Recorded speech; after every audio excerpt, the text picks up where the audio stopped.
and we will get started. Ladies and gentlemen, welcome back to Sky 1. Oh, I have been looking forward to this for a while. I am not gonna lie. And the fact of the matter is that I'm glad we are finally here. Oops. Shut up past me. Seconds ago, me.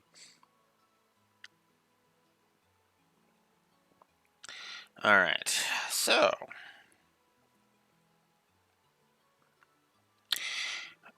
this has been a great start to this was the start of my streaming right here. And I just realized I don't have the document up. Whoops. But yeah, this was the first thing that I had streamed, and boy howdy, was this initial trilogy a learning experience for me. Just a huge learning experience for me because this time I should be okay with most of the technical problems, except for one, and that involves the opening movie. Speaking of which, I should get that ready to go.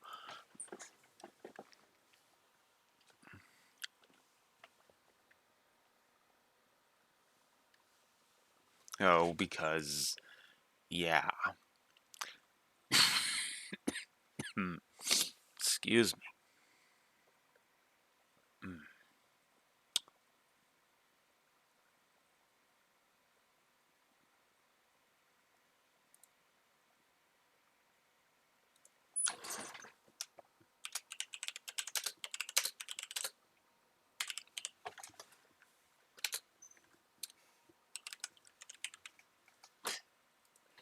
Okay.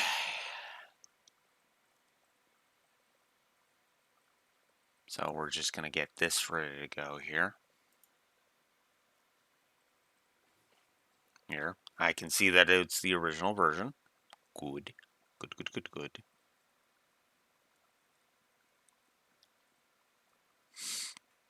Yeah, because there's a bit of off syncing when it comes to the initial movie, so there we go. I also need to make sure I have window capture ready to go. So let's do that and make sure.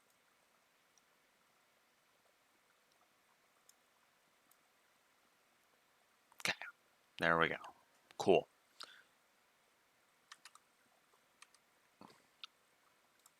Right, cool. All right. So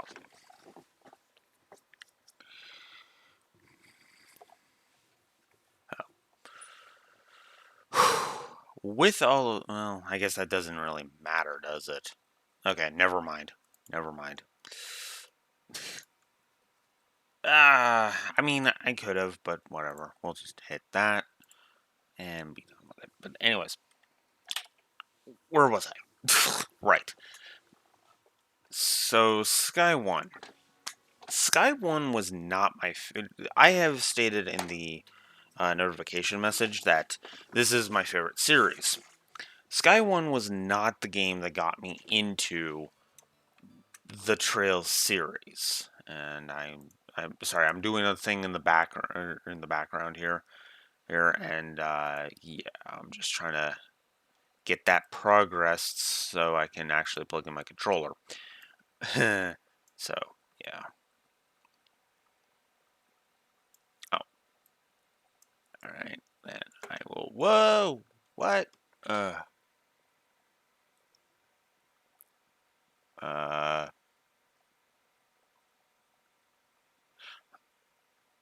Okay. I didn't screw it up. Yay. Anyways. Yep. We are now official. Hello, Neko. And yep, we are officially in the Trails series now.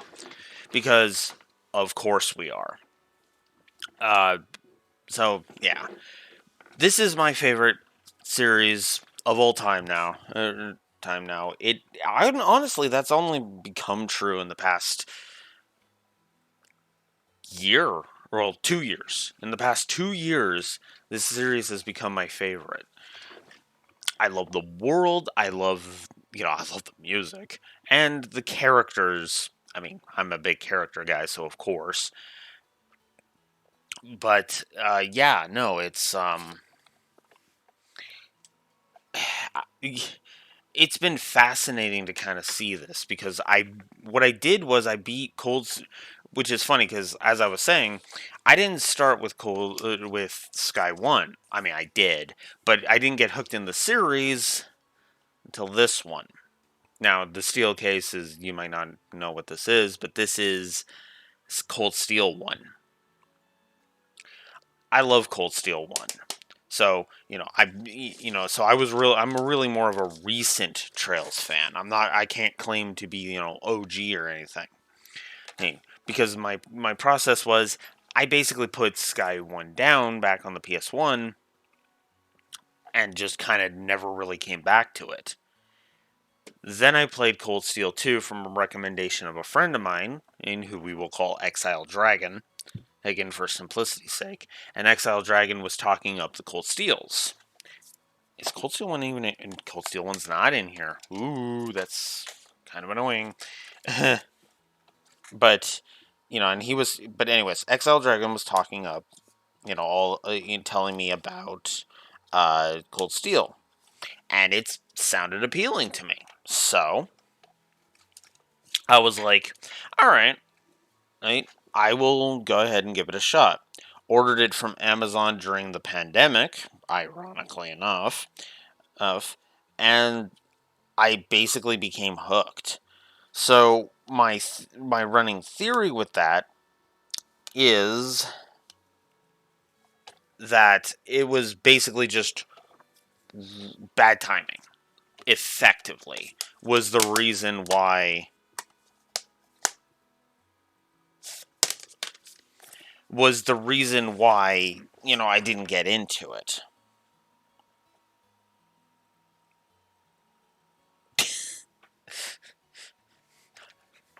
All that kitty weight, huh? Interesting. Uh,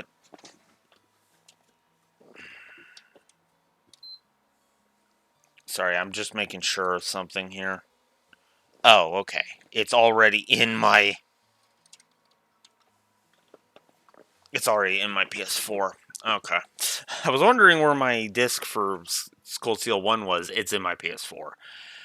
It'll probably have to come out of there eventually, but it was. But yeah, no. And then I started streaming. And this was the first game I actively, no, really streamed. And that actually led to the first Wolf's Den video, which I am happy to say has already gone live. And I like that. It actually fills me with happiness. Sorry, again, and still working on this thing.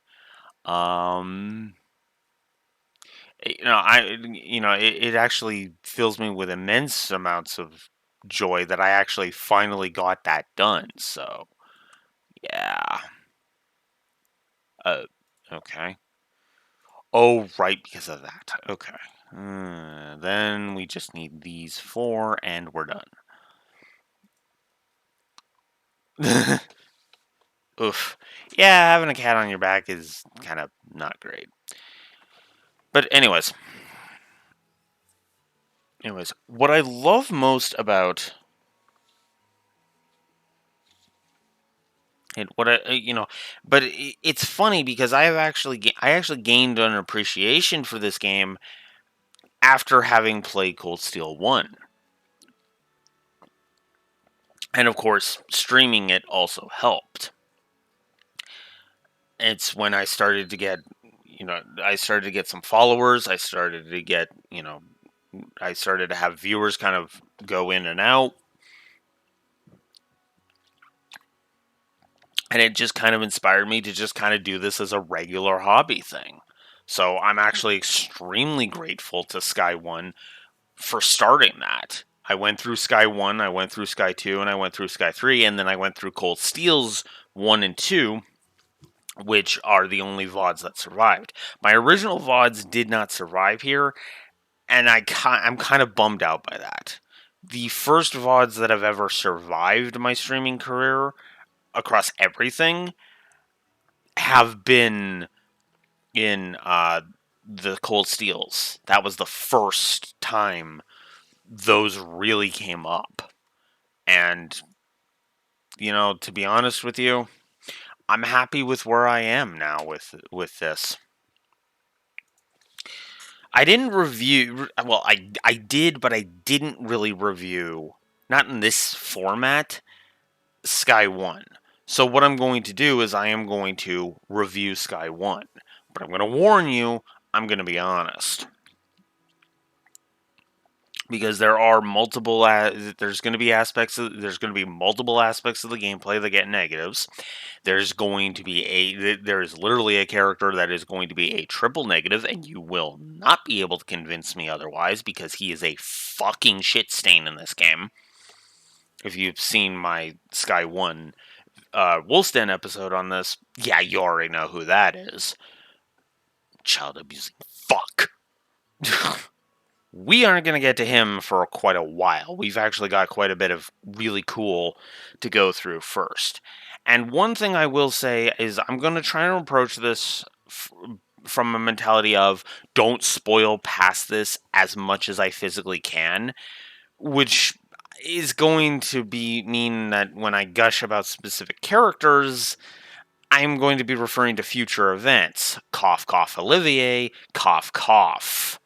And yes, the fact that I'm calling him Olivier should give away all of my reasoning why there, right?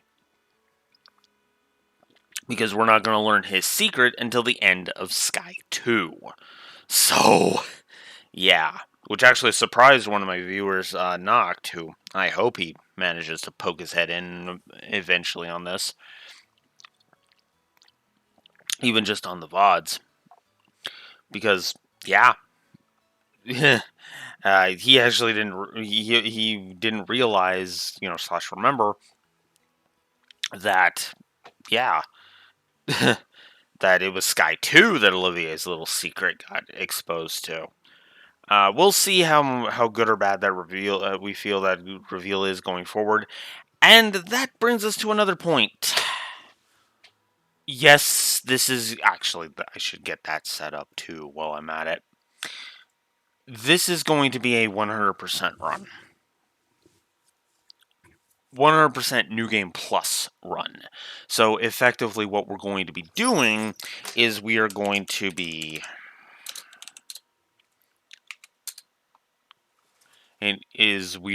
go ahead and be going through everything. So I'm going to have GameFAQs on standby. Okay, and I'm going to scroll down to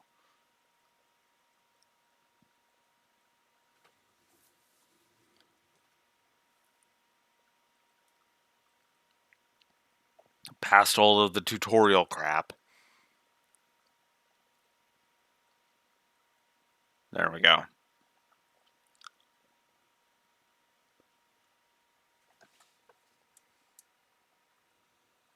So I'll just have that on standby. I will go here. Actually, I should have this on as the standby because I can just go from there. All right. So this also leads us to another thing that I'm going to have to point out because I'm probably going to be I might play this on mouse and keyboard, but to start out, we're going to start with controller. Now, why do I have to explain that? This controller is suffering from stick drift. Hard. So, effectively, I need to replace this controller. Now, thankfully, the controller replacement can come first, and then and then Trails from Zero, yes, I still haven't bought it, can come second, right? Now that begs the other question. How are we doing this in terms of release of whatchamacallit, of Azure, which is coming out near the end of March. Well, I'll put it to you this way: we're gonna go through Sky 1, 2, and 3. Hey, then we're gonna go through 0, and then we're gonna go into Azure. Because to be honest with you, while I don't think Sky 1 and 2 are going to take us that long, Sky 3 might give us a nice big ka-chung roadblock because of a specific thing in there, which I will not bitch about here. But, yeah. And that is done. All 14. Whoop. That's actually the wrong one. All 14 items. Yes. Okay, that means I can close those. Those finally. Unplug this. And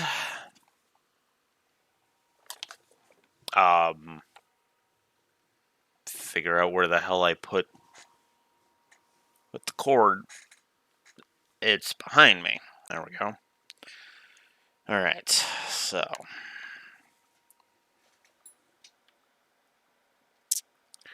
now I'm going to go ahead and plug my controller in.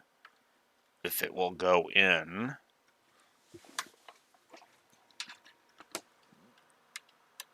Go in. There we go. All right. Ugh. So now we have our controller in.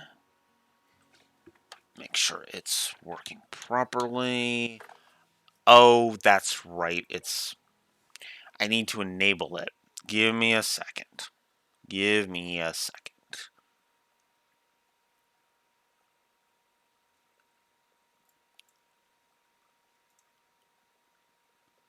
Enable gamepad. Okay. Alright. So, without any further ado, one last thing to check, and that is, how is my audio?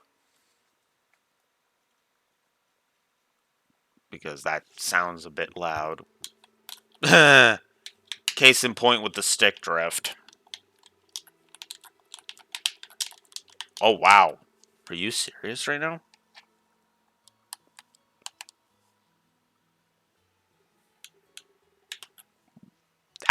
Wow. That's bad stick drift. Holy crap. One last thing. I swear to God, one last thing, finally. Finally, then we're going to go ahead and do this. I am going to go ahead and do New Game Plus. Now, you're probably thinking, but Blue Wolf, power and difficulty curves. Power progression and difficulty curves. Well, see, I know these games.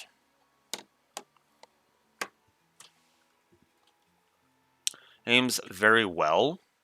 In fact, so well that we literally have our first 2 gameplay negatives, unfortunately.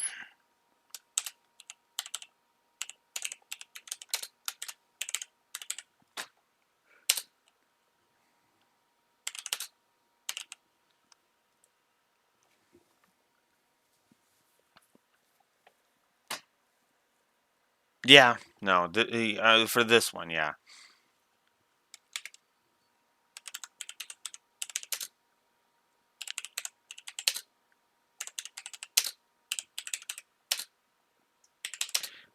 As it feels even on normal that the enemies are just too spongy and it makes them unfun to fight after a while.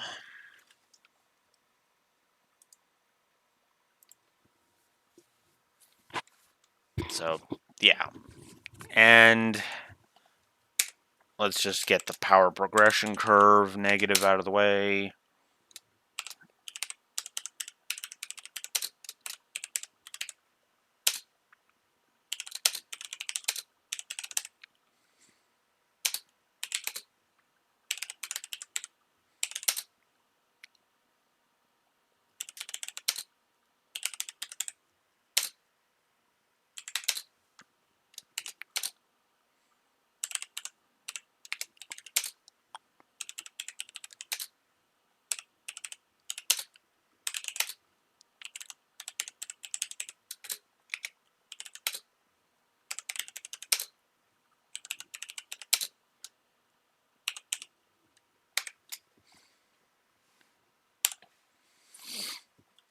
I am probably going to get some flack for this, for having, 2 negatives right off the bat.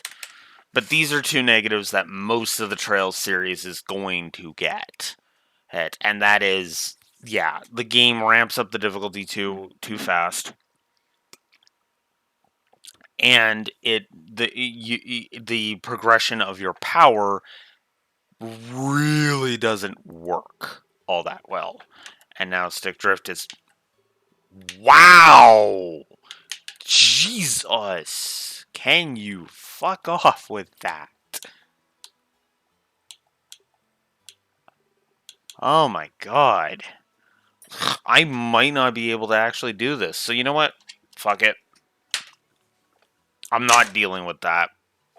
Fuck it. Mouse and keyboard today. Mouse and keyboard until Friday.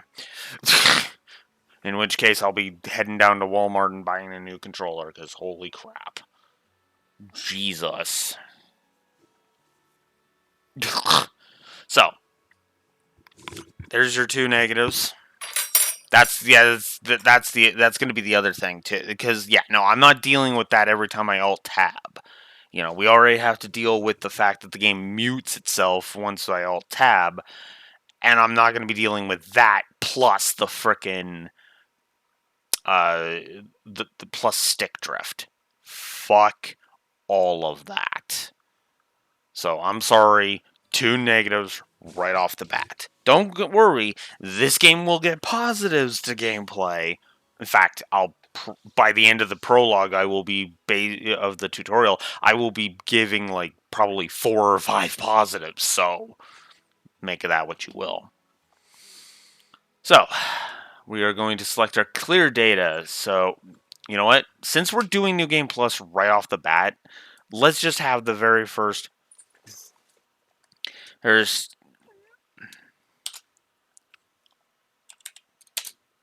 And let's just have that be the first positive.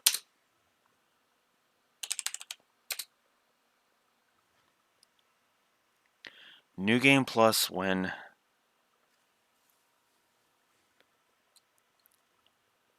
and it's good. Like here is a plus. So there you go. No, there you go. Yes, I have two negatives, but we've already got a positive on the screen as well. All right, so here's New Game Plus. Which is hilarious because we're actually going to be probably saying this for everything except the Crossbell games.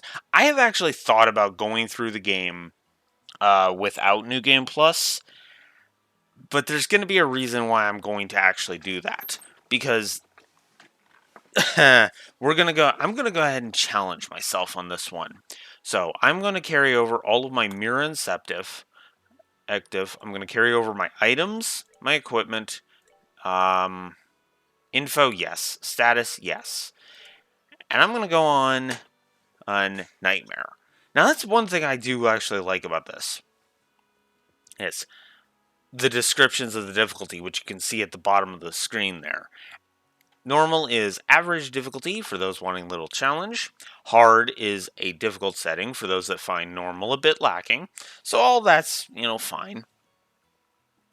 Then there's Nightmare. It's your funeral. May Adios be with you. So, yeah, we're going to do a New Game Plus Nightmare run. Because that will actually just kind of cement my point. So, here we go. Let's get started.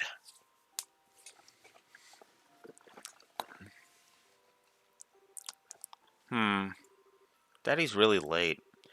I even got a message from the guild saying he'd be home today, too. Oh, yeah, you're also going to be hearing a lot of clicking, by the way. Because I got to play this on mouse and keyboard. And my mouse is not quiet. And Cher's gone traveling around the kingdom on some kind of training. I'm so bored. Maybe I'll just practice with my staff a bit more before dinner. Hey, I'm home. Daddy! Sorry to have kept you waiting, Estelle. Did you take good care of the house while I was away? Of course I did. Did you run into any trouble, Daddy? You didn't get hurt fighting the bad monsters, did you? Nope, I'm fit as a fiddle. That reminds me though, I brought you a present. Really? What kind of present? A new fishing pole, sneakers, something for my training? Maybe I raised you wrong, Estelle. Aren't little girls supposed to like clothes and jewelry? I like pretty clothes, but they just get dirty. And jewelry breaks when you go play outside with it on. This is why I like this series in a nutshell. These two bits of dialogue right here. We establish Estelle very, very, very quickly. Within just a few text boxes, we establish Estelle's everything. She's She's a bit more tomboyish. She's she's training, presumably for the guild that she mentions, and she's very responsible. All of these elements actually kind of cohese very much into good characterization, right? And that is a trait that actually continues up until the more recent games. There is a reason why so many people, why, for example, I can rattle off so many characters that I absolutely adore. It is because they are characterized really well and their writing is superb, right? Like, there's a reason why, as much as I wanted to smack Eustace and Machias from frickin' Cold Steel 1, there's a reason I eventually warmed up to their dynamic, and it's because of good writing.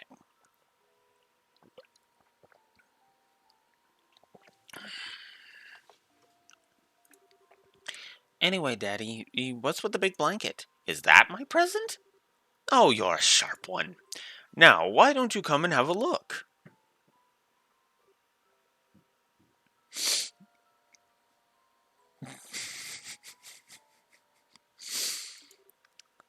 What?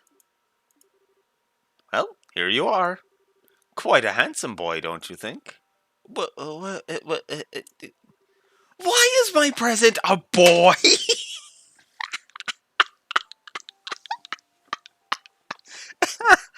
Oh.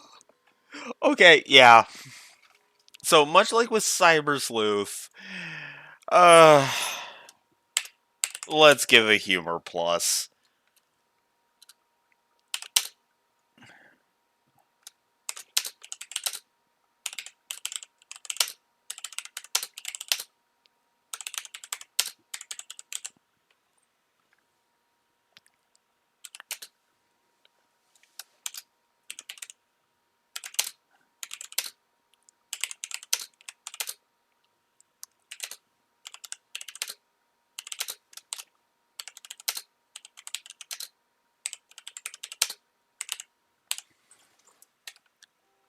Uh, so yeah, first story plus comedy, the humor. I really don't think I should have to justify this. It's like when I'm already laughing and we're not even out of the first scene in the entire game. Yeah, no, that's a plus. Why is my president white? I love that. Don't make such a fuss or you'll wake him up. Wake him up? You mean he's still alive? Looks kinda dead if you ask me. Ouch. I've treated his wounds, so he should be in stable condition. In the meantime, however, we'll need to let him rest. I'll put him to bed, so if you wouldn't mind heating a kettle of water on the stove, I'd appreciate it. Okay. He sure sleeps soundly, and he almost looks the same age as me. This is the first time I've ever seen black hair like that, too. He certainly does have a nice head of dark hair, and a pair of amber eyes to go with it. That's nice and all, but how about you come clean and fess up? Fess up? Yeah, who is this kid anyway? And why is he hurt? Why did you bring him to our house? Is he an illegitimate child or something? Did you betray mommy?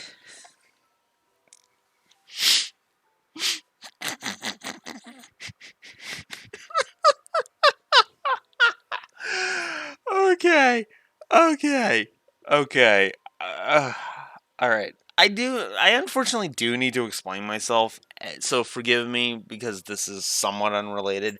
There's a character named Yarn in Fire Emblem Awakening, and I fucking hate him, especially considering the first thing that he does is, oh hey, I'm gonna accuse my dad of adultery, just instantaneously. One of the first things he says right? One of the first establishments of the relationship between Yarn and whoever the father is, because, that's in your control, with Fire Emblem Awakenings type of thing, which, that'll be more gotten into on the 25th, so at the end of this month.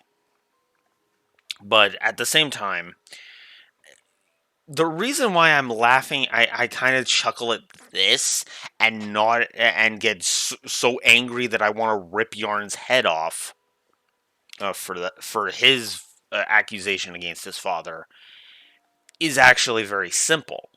Context. Yarn is a time traveler from a war-torn future.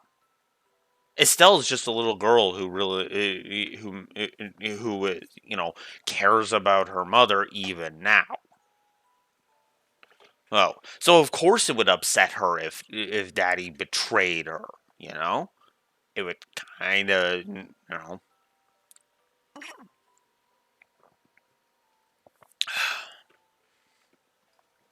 Actually, that's actually an interesting angle I could explore in OC mode now that I'm thinking about it. But anyways, yeah, I just wanted to comment on that. That you know, and that's the other thing too. It still has evidence for basically accusing her dad of adultery. It's right behind her. It's in the bed behind her, right? Yarn had fuck all in terms of evidence, and that's why I got angry at that. To the point where I'm pretty sure I gave that like 3 negatives, right? In fact, I can check that because my notebooks are right in front of me. They're closed because I don't need them right now. Let's get these out of here. Ugh. Let's see.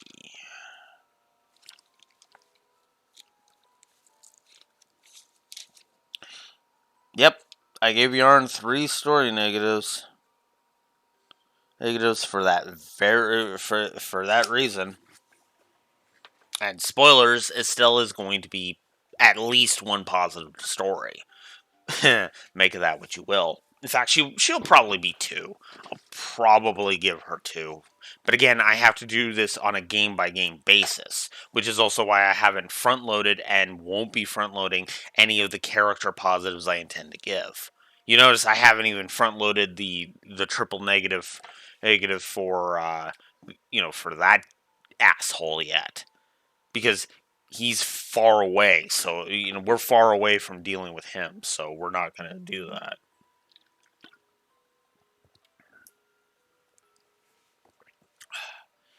But regardless, let's move on. Where are you picking up these kinds of words? No doubt from Sherazard, I assume. Yep, that's right. For heaven's sake, that girl is going to get me into trouble one of these days. He's with all her nonsense. I'm not a player here. I'm not everything that the fan base of this franchise accuses Reen of. Sorry, I have to take a crack at that because we'll get into Reen and why his reputation for being a bad character can frankly kiss my ass. Of course, that's not going to be for 5 whole games, but still.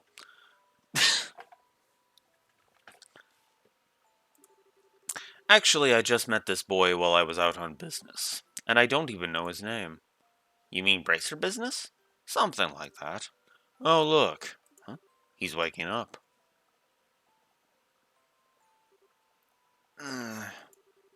Wow, his eyes are really are the color of amber. Well, where am I?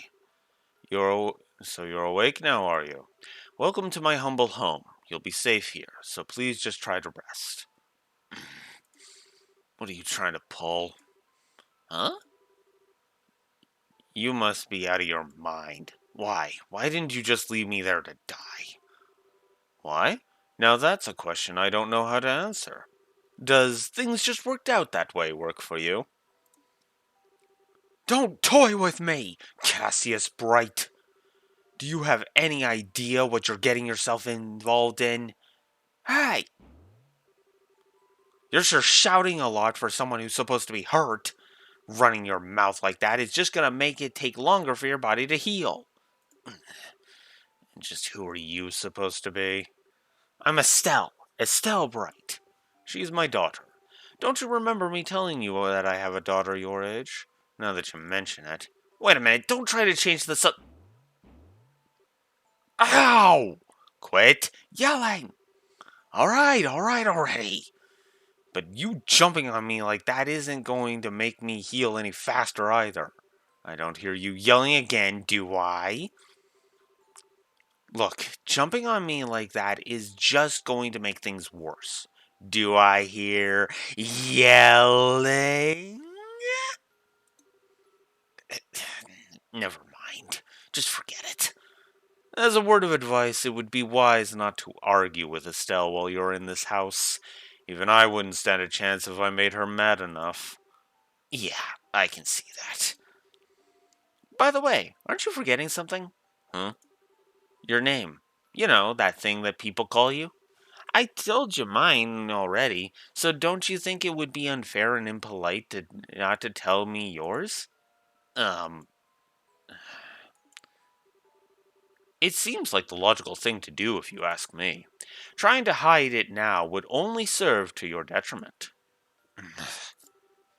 Fine. My name is. We won't learn that until after the theme song. So this theme song has a nasty habit of being off sync. But I do love this uh, song. So, and of course, I'm just gonna let the intro play. In fact, you can kind of see it's already off sync.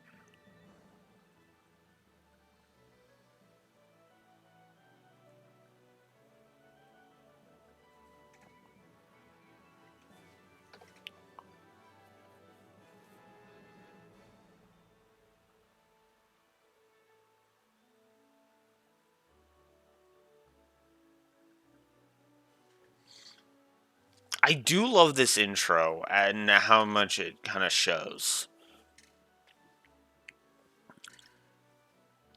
I honestly haven't actually given a opening shows off good stuff plus in a while, actually. But then again, we haven't exactly been reviewing games with intros like this, so.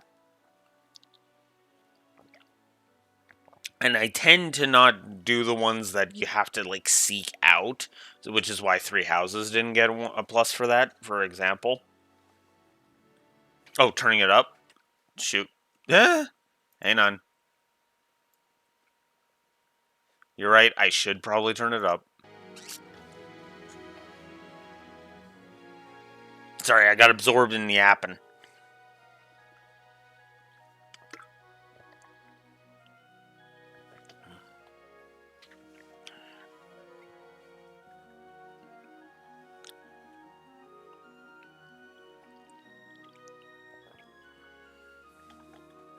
I actually turned it up a lot.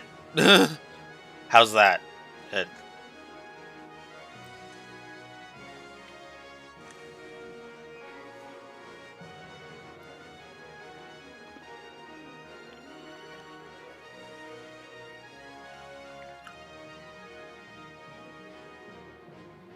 I don't remember if the GOG version had that issue. I should look up Laura's thingy to see. Because that could just be an issue with the Steam port.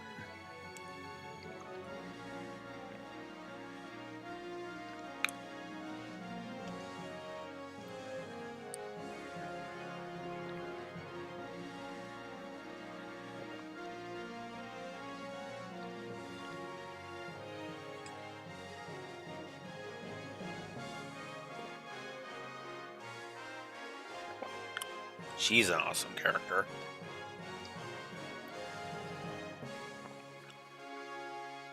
Yeah. I can hear it because it's at the end of the song, and yeah. This is kind of annoying. I'm not gonna lie.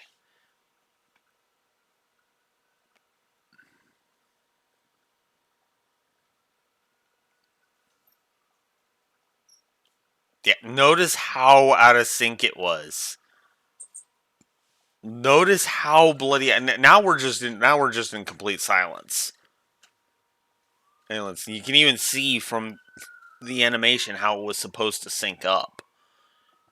I I really don't like that. It's the one thing I don't like about this. Excuse me, the Steam port of Sky One. So, first and foremost, let's give a plus to that intro. Well, I should say the opening movie. We'll call it the opening movie in the document.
Well, if I'm going to do that, I might as well just type out the whole word. So, plus for that opening movie, but negative for the desync issues with that opening movie. I have to be fair and I have to be honest about this. We are reviewing the Steam port. Therefore, if the Steam port has something really fucking stupid to it, we need to call out the Steam port on that. So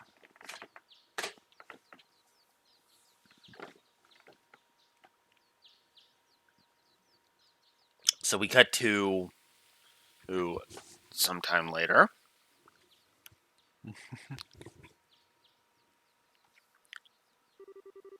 It's so bright in here.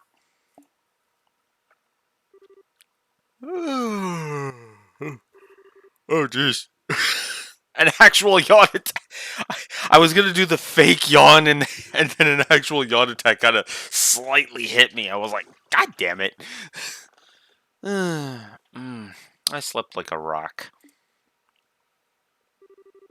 That must mean it's Dad's turn to cook this morning. I wonder if that means Joshua's still in bed.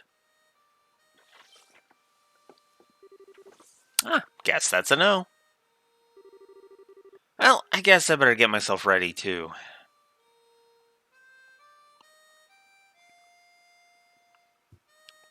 This song is going to be important.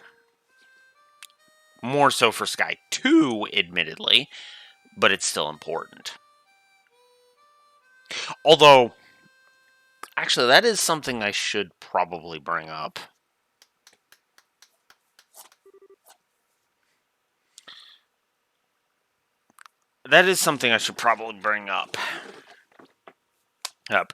Originally, this game was going to be Sky 1 and 2 were going to be one game. It was just going to be Trails in the Sky. It wasn't going to be Trails in the Sky and then Trails in the Sky second chapter. Or, if you prefer, in Japanese, it was going to be just Sora no Koseki instead of Sora no Koseki and Sora no Koseki 2. Actually, I think they say second chapter with that one, but regardless, you'll notice different aspects of that going forward, but not in a bad way. Weirdly enough, I actually think they balanced it quite well. Nice, Joshua. Bravo. Good morning, Estelle. I hope I didn't wake you. Oh, nah, I was already up when I heard you start to play. I can't believe how awake you are, though. Even the roosters still have bags under their eyes. Little gag lines like that are awesome. Not that I mind, what with that siren song of yours gently lulling this beautiful woman from her slumber. What do you mean, woman? Women, we're the same age, and I'm hardly a man. How wrong you are, Joshua. We may be the same age, but I am clearly the woman of the house. And that makes you something of my loyal follower, wouldn't you agree? I'm not even touching that. I'm not even remotely touching that. Yeah, how fortunate for you. You could at least try to sound a teeny bit sincere. It really is a nice tune, though. Cheerful, yet somehow wistful. I like your other songs too, of course, but this one's my favorite. What's it called again? The Whereabouts of Light. That's right, The Whereabouts of Light.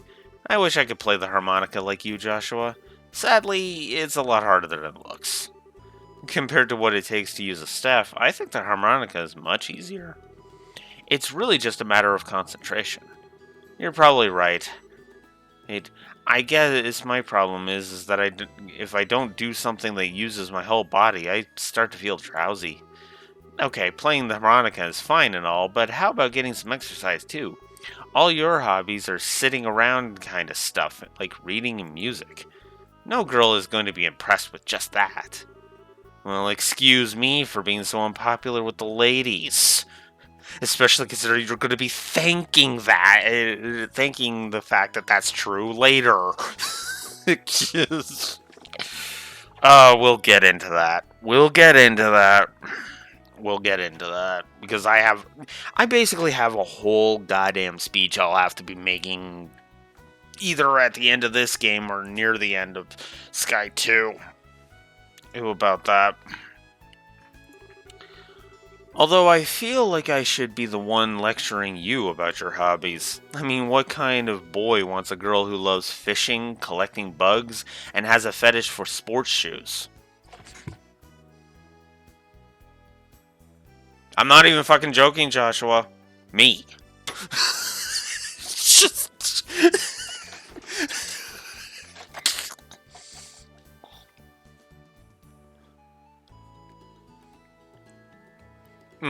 And the OC character. The OC mode character for OC mode for this but we can get into him when he actually really shows up in the actual storyline here, which actually isn't going to be for a bit, believe it or not. That's enough talk about hobbies for now. And for your information, I graduated from bug collecting a long time ago. Really? I'll believe that when I stop finding beetles in the hallway.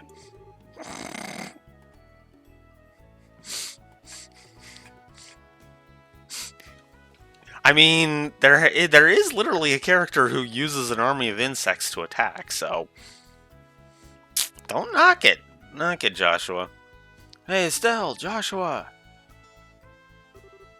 Morning, Dad. Good morning, Dad. Is breakfast ready? It's ready and waiting.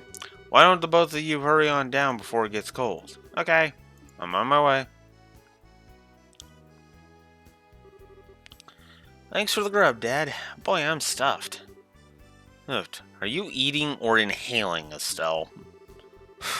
Like people say, kids who eat and sleep a lot grow a lot. Well, make sure you get enough to eat, but don't forget to pour that energy into your work, too. That reminds me, you two are finishing up your training at the guild today, aren't you? That's right. It'll be a review of everything we've learned up to this point. And once we're finished, we'll be bracers just like you, Dad.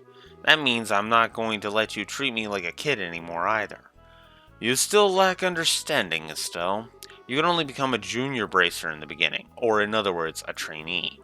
If you want to be treated like an adult, then you should work extra hard in your training and become a full-fledged bracer. Well, I'm not afraid of a little hard work. Just you watch and see what I'm capable of, Dad. I'll be so successful that it won't be long before I pass you. Admittedly, I haven't gotten all the way through Cold Steel 4, so I don't know how much she succeeds in that, but yeah, I would say she definitely grows quite a bit, even just in the Sky games. That's the spirit. Let's see what you're made of then, shall we? Let's not start a rivalry here, you two. And Estelle, keep your focus on the task at hand. We have to have a test later on today, remember? Huh? Wait, what test? Please tell me you didn't forget about the test, Estelle. You know, the one that checks whether or not we've mastered the skills we've been learning and training. Don't you remember Shara saying that if we failed, we'd be stuck with a ton of extra homework? Crap, totally forgot. Now that you mention it, I guess I kind of remember her saying something like that. Don't sweat it. I'm sure we'll manage somehow or other. I honestly don't know how you've survived this long, Estelle. Your brain is like a sleeve. I'm not even going to comment on that. Papa is sad. How could any child of mine end up with such a careless, over-optimistic personality? Considering your nickname for this first game is going to be Sir not appearing in this film, Cassius, yeah. Gee, I wonder. Ha! You're the one that raised me, so I definitely got it from you. I swear, the two of you act so much alike, but whatever. We should probably head over to the guild soon, Estelle. Shara's going to be waiting there for us. Sounds like a plan. You know how crazy she gets when somebody keeps her waiting.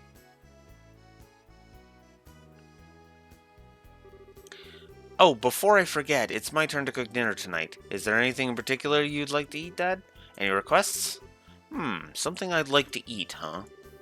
How about Rouen-style little scalloped fish in a balsamic vinegar sauce? What's that? I think that's a little more than Estelle's cooking skills can handle. Or our stomachs, because we have to continue that cliche. You're right. You're right. I just wanted to see what kind of reaction I could get. I'll just leave the usual have the usual fried fish and omelet. No need for anything fancy, but do try to make something edible. How rude! But I can't actually say he's wrong. Actually, I do have one favor to ask before you head out. I'd like you to pick me up a copy of the Liberal News from the General Goods Store. They're supposed to be getting the latest edition in today. Got it. One copy of the Liberal News from the General Goods Store. 500 Mira. If there's any money left over, you can have it as your allowance. However, that means no wasteful spending. Alright, thanks, Dad. Okay, we're heading out now. See you later, Dad. Work hard and give Sherazard my regards. I've never been good at pronouncing her full name. So now we're in the full thing. Mouse and keyboard is actually quite a bit more engaging than I actually thought. Whoops. So, we can actually do some exploring of the house. So that's cool.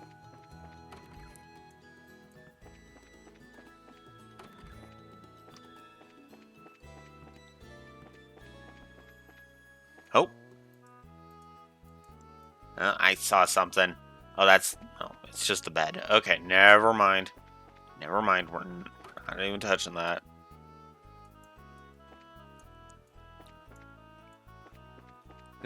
Because, we got work to do. Huh? I mean, that looks like a treasure chest. Am I just not able to open it? I guess not. Okay. Because there's usually the exclamation mark on that. Alright. Oop, there we go. So now we're here at the Elise Highway. Camp menu. Guess we should get into the different things here. So, we have the status screen, which is, your standard fare. I do like how much it shows off, though. Oh, it shows what we've got equipped. The different crafts we have in that. You won't really have any of these right at the beginning, but yeah. If we go into equip, we can actually, equip different things. I have all of these. You won't have any of these because, New Game Plus. Think for a oh, that's another thing I like about the accessories. They actually have downgrades. It's in addition to upgrades. So that's actually kind of cool. Let's prevent all status effects because fuck status effect. Actually, no. Whoops. No, let's unequip. Let's equip some shoes. Let's go with... I guess we'll go with Sylvan Boots. I actually need to judge whether or not this game has a status effect fetish, so I'm going to actually leave the Grail Locket off for now. If it does, then yeah, we're going to go ahead and give that negative. And we will give Joshua Atlas gear, because why not? And I think... Do I want to do that? Well, you know what? For defense purposes, we're definitely going to do that. Valkyrie dress. Shield coat is 100. That one's 120. So that's just straight better. That's just straight better. Okay, cool. And I have no male-only armor. Okay. These are all of our... These are all of our... Whoa. The snapping is a little annoying. But it does kind of snap to it, so... Alright. Quartz... I'm going to leave the quartz alone for now. I'm not going to really talk about the quartz system now. I'm going to leave that alone. Tactics is, your starting position in battles. Those your party order, all that. Options. Okay. So I gave Cyber Sleuth shit for its options. I'm not going to give Sky 1 shit for its options, because this is essentially a game from the mid 2000s, which I know means I should probably be considering that, but at the same time, I honestly don't feel like it's actually that bad of an idea. There's different styles on this, how the orbment is displayed. You can change whether or not it's, you double click on the menu button or single click. We can change the camera settings. I'm going to keep it at 45 degree. We can change how the minimap is. We can have our status visible or invisible. We can do our volumes. We have different, and then we have frame rate and transparency. So I'm going to leave all of that alone. This is another thing that I'm going to start doing because, hey, like I said, now we're starting to get into that. So we're going to go ahead and put a save up right now. And then we're going to come over to our gameplay positives.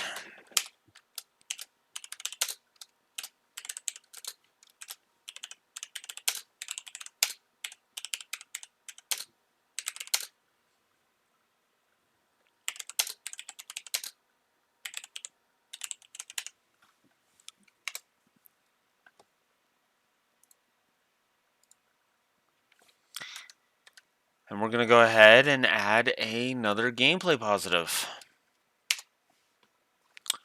Save system. Very, very simple, very easy to understand. Save system. Which is funny because that actually means now we are net positive on story and neutral on gameplay right now. That'll change because this game has good gameplay. It's just got certain aspects of its gameplay that suck. But of course, it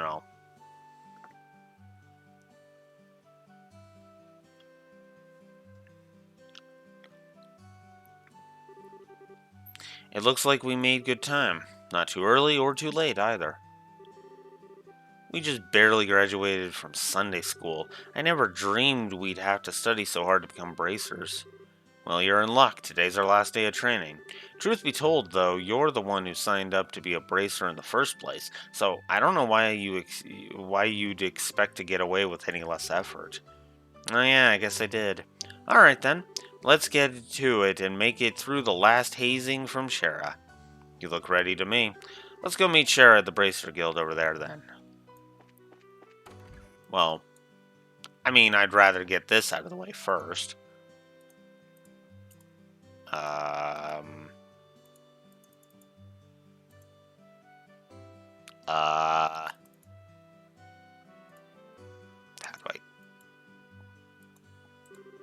Oh, it's right click.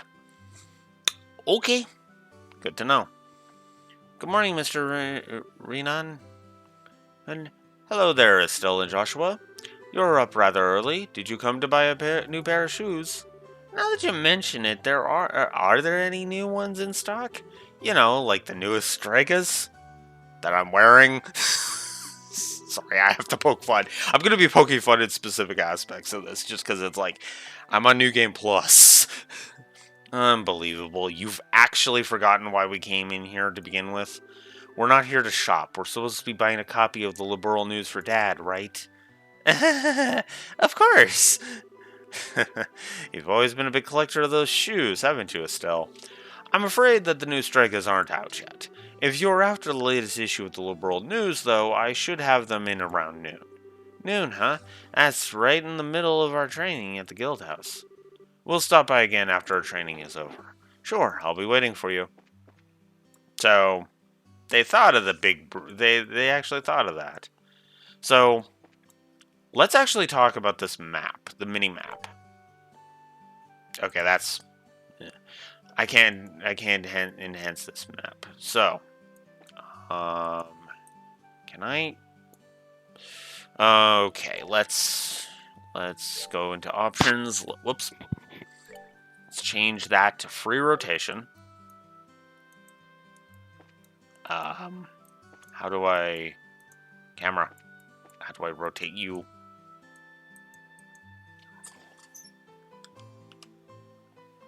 Camera. How do I rotate you?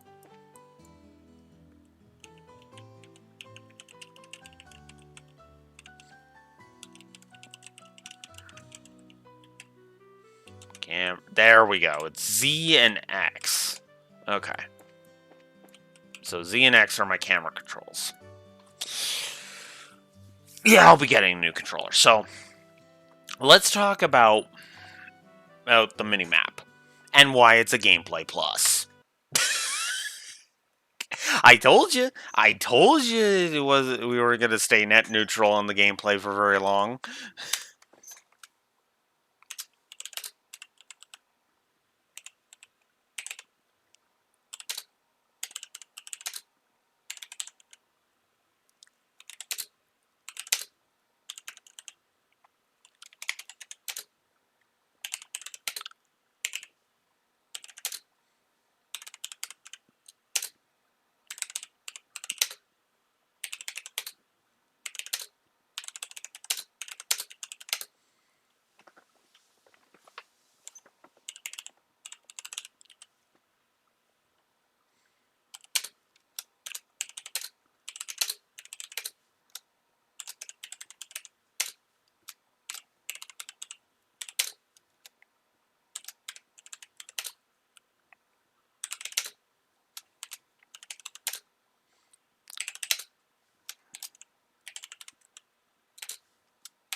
Whoops. I spelled orange wrong.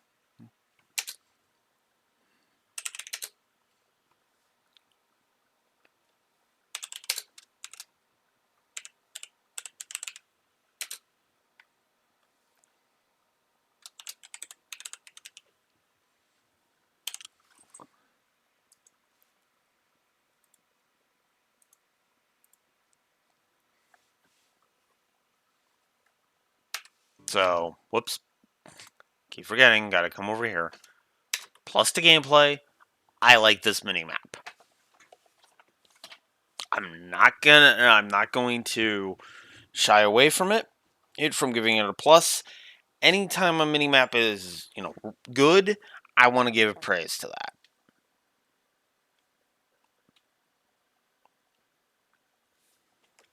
So, there we go. I'm sorry for the very stop and start nature of this first session. We're an hour into this session, and I haven't even really moved very far.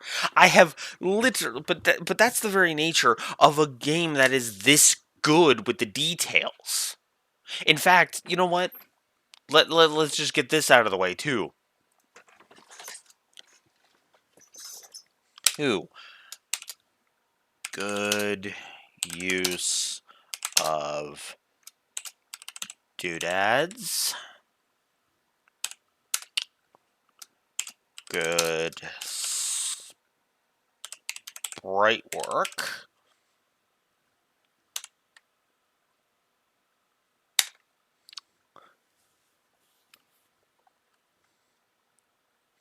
And there was a third thing. Right.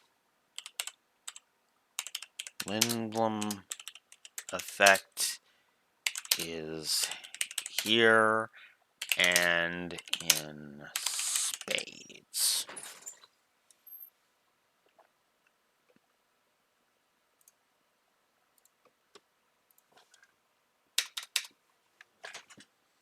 Doodads, sprite work, Lindblom effect. I don't even know.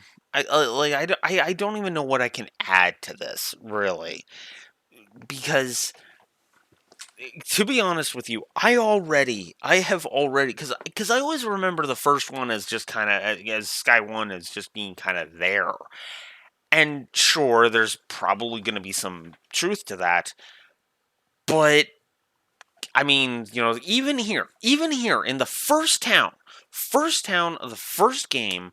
I mean, yes, I know technically this was the sixth game in Japan, but the first town of the first game in this saga, new direction and everything, and they took time and effort and care to craft this world.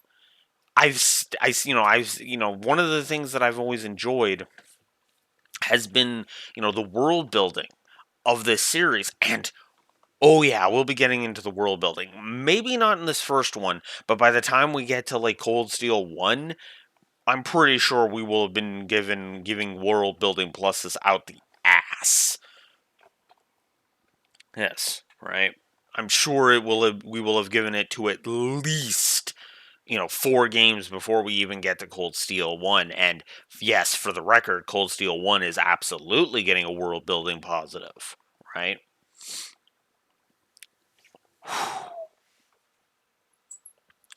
But yeah, no, I literally just cannot help but gush about all of these little details.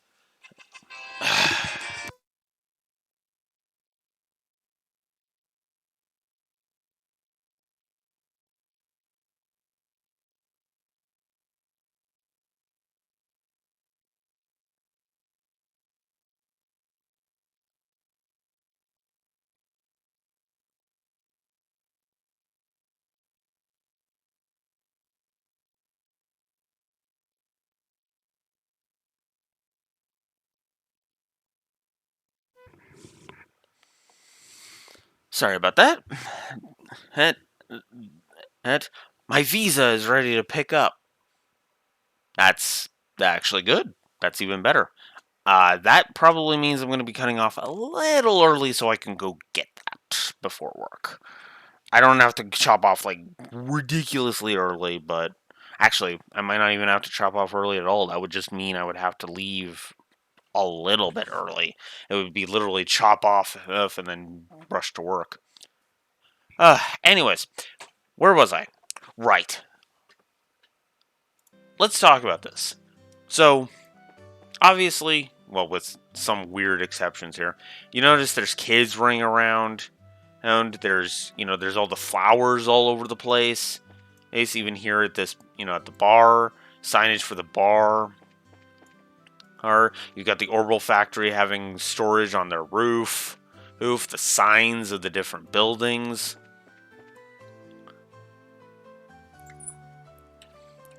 Buildings, different stands for different things. Means all of that good stuff.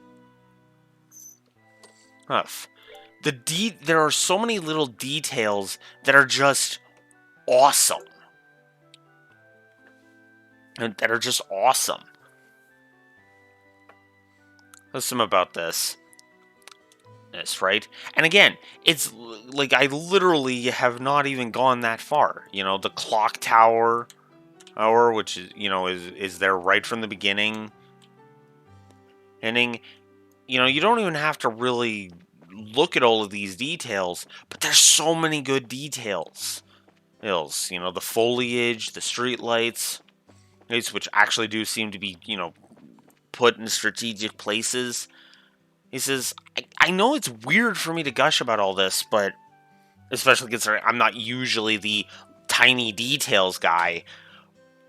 But now that I've actually started to notice all these little details, using lore system, using his audit spreadsheet as a guide for this, I've actually started to look for those little details. Right?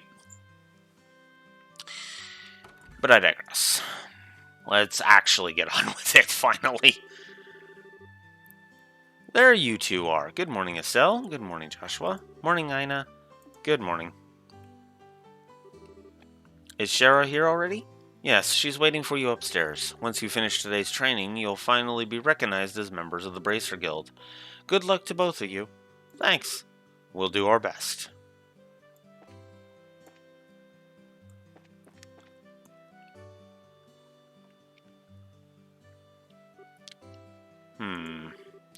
The Star and the Hanged Man, the Hermit and the Magician, and last of all, Inversion through the Wheel of Fortune. This is a difficult combination. How should I interpret this? Good morning, Shara.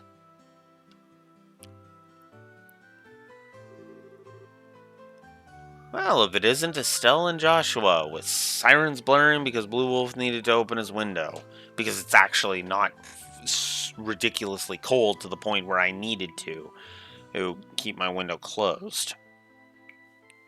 It's actually, it's actually warm enough yet cool enough that I can go ahead and I can just be like, yeah.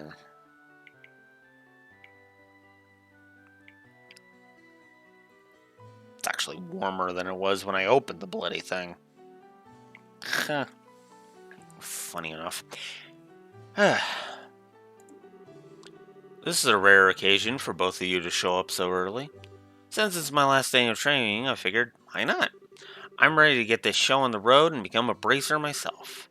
I'll give you credit for your enthusiasm, but I'm going to work you hard today in every way that I can think of to make sure that high-spirited attitude of yours holds up. I hope you're ready. I can feel that enthusiasm dropping already. Quiet, you. Every time I teach you something, you somehow manage to forget it. This training is my way of trying to keep some of that information in your head instead of letting it dribble out of your ears as it usually does. Joshua, Shara's picking on me. Don't worry, Shara. While Estelle may hate studying and rarely ever does her homework, acts rashly, is overly naive, and has a tendency to stick her nose into everything, her instincts are sharp, so I'm sure she'll pick up on how to use an orbment with some practice. Eventually. Probably. Jesus! As Joshua, that is the most passive-aggressive compliment I think I've heard in a while. Jesus, dude, come on. I guess there's not much I can do now except hope for the best. Hold on a sec, Joshua. Somehow I get the feeling that you weren't standing up for me. Well, that's odd. I'm positive I described all your best traits accurately. No, you really didn't, Joshua. No, you really didn't. Smack. Just a light smack. Just smack. But anyways.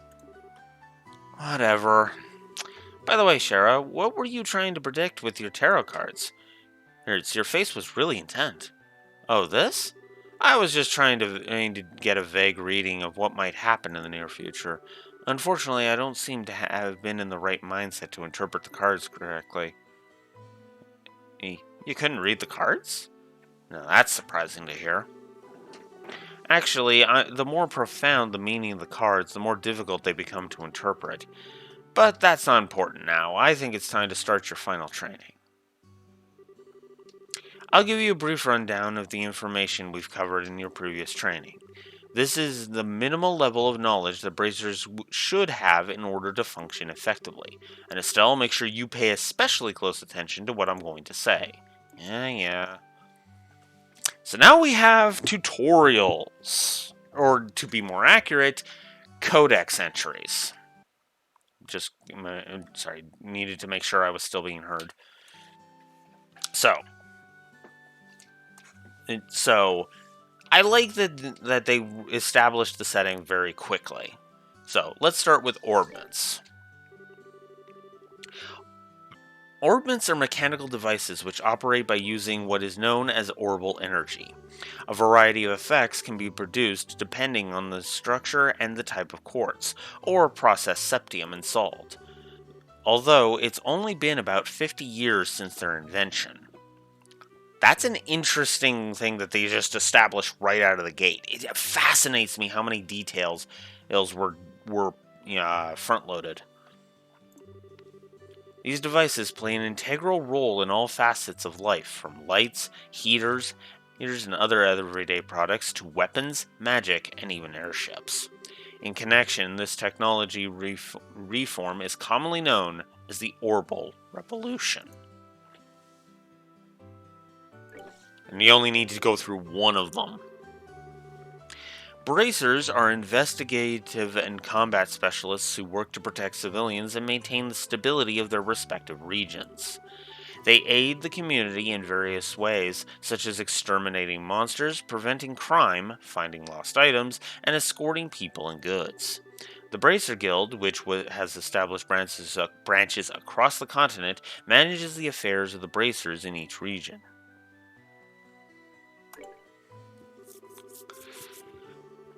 The kingdom of Liberl, in which we live, sits on the western half of the Zemurian continent. They even name the continent. Oh, it's. I keep forgetting about small details like that. And abounds with nature and deep rooted traditions. Liberl is proud to be one of the leading producers of septium on the continent and is known for its high level of technology used to develop orbments. Orbment technology has also been a key pillar of support for Liberl in protecting its independence as it is contended with neighboring nations. 10 years ago, when Liberl was invaded by the Erebonian Empire, even name dropping the Erebonian Empire here this early, I like that. It was the use of orbital powered airships that saved the kingdom from defeat. Consequently, even now, our relationship with the Empire is somewhat sensitive, but thanks to the Queen's political finesse, Liberl enjoys peace. Notice how quick and dirty that exposition is. And hell, I wouldn't even call this clumsy exposition. Not really. Because yes, they do say that these primers are as you know dialogue. But they explain why they're doing as you know dialogue. They have actually established before this scene, and even that Estelle kind of has this problem of info goes in one ear and out the other, right? So, yeah, no, it actually makes perfect sense that you would do this because you do need to get this info to the audience. And you could do what Mass Effect did and have just a separate option in the menu called the Codex. But at the same time, I actually kind of like it more here because it kind of naturally kind of folds it into the dialogue and makes it so that if you care, here you go. Here's some quick and dirty exposition. If you don't care, you can just do one, quickly click through it, and then hit that's all. That's a nice touch. Let's see, since you've got a mountain of stuff to do today, I'll let you off the hook this time with a condensed review. I'm going to speed things up now and move on to the practical portion of your training. Shara, how is today's practical training any different from the training we've done before? Since it's practical, that means you will be experiencing things firsthand. Therefore, I am going to have both of you run through everything as if it were a real bracer job. So what you're saying is, there won't be any sitting at a desk involved? Yes, that's exactly what I'm saying. This time, you'll have to go out and make a physical effort to accomplish your task. I'll make sure you to have you work up a sweat, so I hope you're ready. Yes, that's seriously just what the doctor ordered. I didn't know what I was going to do if I had to sit another day with my tush parked at a desk. I guess I got all worried for nothing. Well, suddenly you're all bright and cheerful, Estelle. Let's just hope that smile on your face lasts until the end of today's training.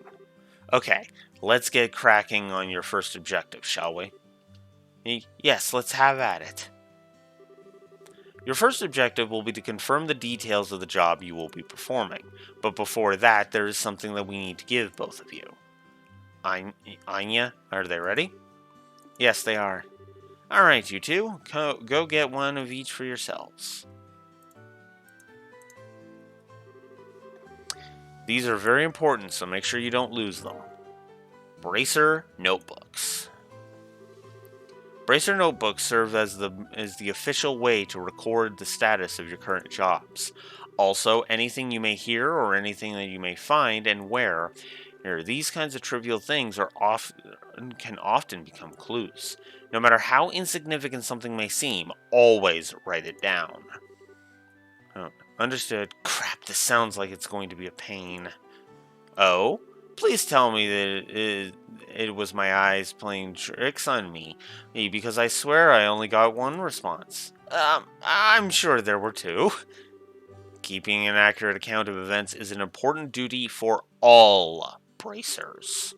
So get with the program and stop trying to make this out to be more than it really is, Estelle. Okay, I got it. Make sure you do. Alright then, let's begin. Look over by the door. You can see that there's a bulletin board standing there. First, I want you to go and check your job description posted. The job description posted there. So, when the bulletin board is approached, an exclamation mark will appear. Pressing the OK button will display the job list. By selecting the job names on the list, you can view their details. So we come over here, we click. We now have Training Retrieval, which is our first mission. It's from Scheherazade. It pays 500 Mira, and it's a direct request. Next, the training will involve searching the sewers beneath Roland and bringing back the contents of a chest. See Scheherazade for details. Details of the job confirmed on the bulletin board and other important events will automatically be recorded in the Bracer Notebook. The Bracer Notebook can be easily found by clicking the Books tab of the Items menu. It can also be accessed by configuring a Bracer Notebook shortcut button on the Configuration menu. Very good. It looks like we were able to see what was posted without it. You were able to see what was posted without any trouble. Checking the bulletin board is one of the most basic functions a bracer performs on their job. Checking regularly to see whether or not there are any urgent tasks which need immediate attention is also an important duty for bracers. Man, all this talk about duty is starting to cramp my style. Sure, there are a lot of rules to follow, but there's an equal level of responsibility in the jobs themselves. I think being a bracer calls for much more than just someone with a half-hearted attitude. I guess you're right. I'll just have to be more motivated. Is that so?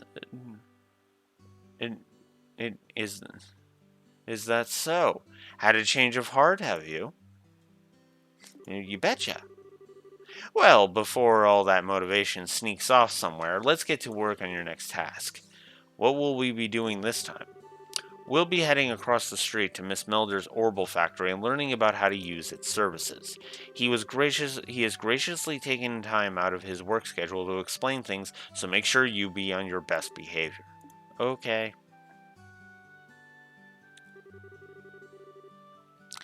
Here is where you will learn how to use the Orbital Factory services. At an Orbital Factory, you can modify your orbments and synthesize support quartz in order to use orbital arts. Arts have a wide range of effects, if mastered, can be extremely helpful. The bracer business is a pretty risky operation, so the guild has a long-standing relationship with the Orbital Factories. Anyway, this is about as much as I can explain. I'll leave the technical details to the expert. So, Mr. Milders, if you wouldn't mind taking over from here? No problem, leave everything to me. So, what would you like to know about? And our little mini tutorials? Reels continue.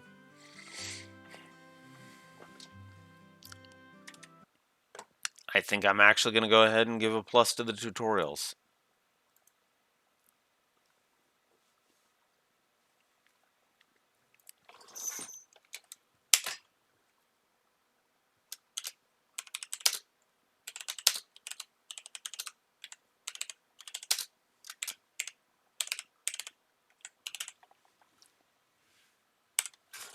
So, yeah. Another gameplay plus.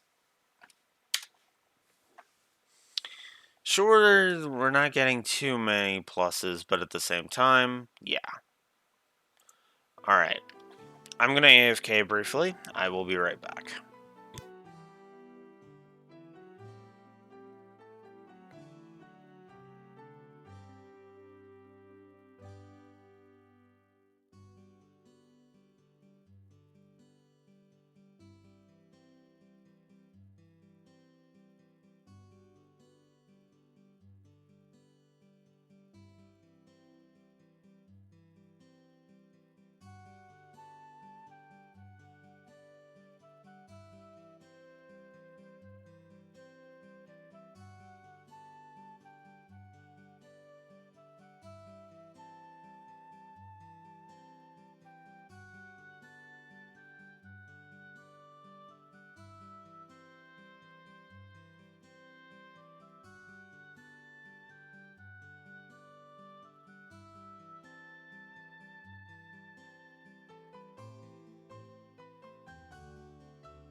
Alright, let's get these out of the way.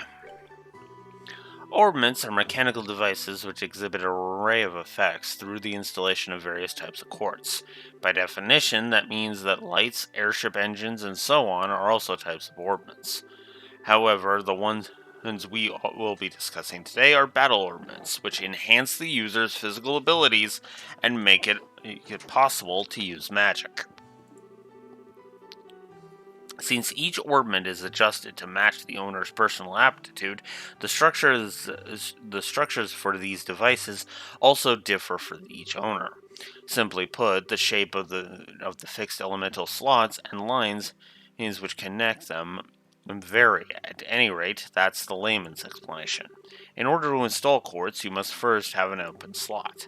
By default, the central slot is open, but the other slots must be opened at an orbital factory like this.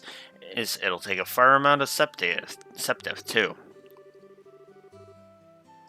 EP, which is needed for magic, will also see a max increase according to the number of open slots. I recommend them opening them all as soon as possible.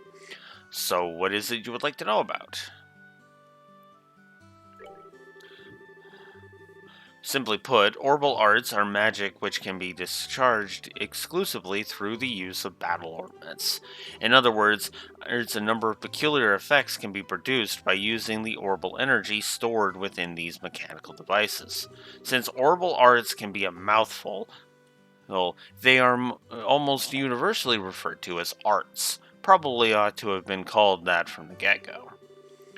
There are several types of arts, but in order to be able to use them, their corresponding quartz must be synthesized at the normal factory. Orbments can also set up so that once a particular quartz is installed into a slot, the owner will be able to use those arts. The type of arts one can use also changes depending on the elemental value and the combination of installed quartz. Basically, if you want to use water arts, all you have to do is install quartz with a water elemental value. In reality, orbments are much more complex than what I've described, but I think this information should suffice for now. Quartz are circuits made from septeth. The quartz have a vast number of effects and raise the owner's abilities while simultaneously making it possible for them to use arts. However, you will not be able to harness any of these effects until quartz have been installed into a slot. However, there are also fixed slots in which only a certain type of elemental quartz can be installed. This being the case, when you synthesize a new quartz, be sure to check your orbment and decide where you will be installing it ahead of time. Septive are fragments of septium which are dropped by monsters. They are divided into 7 types. Earth, which are the brown, which is brown, water, which is blue, fire, which is red, wind, which is green, time, which is black, space, which is gold, and mirage, which is silver. Septium can be exchanged for mirror almost anywhere, but at the orbital factory it can be used to synthesize quartz and used to open orbment slots in which to install the synthesized quartz. And that's it. It looks like Mr. Milders has answered all your questions. If there's nothing else, then let's have you both try and use the services here. For that, we're going to need some septive. With that amount, you two should be able to synthesize a few quartz. Now, I want you to begin by first making an elemental quartz that will work with each of your particular orbments. In your case, Estelle, any elemental quartz is fine, but for you, Joshua, it has to be a time elemental quartz. Normally, at the shop, you would be able to exchange septium for Mira, but for this training, you will not be able to use this surface. Upon approaching the counter, a talk mark will appear. Pressing OK will display a list of options. Select Modified or Trade Aid to use the Orbital Factory services. So, come over here.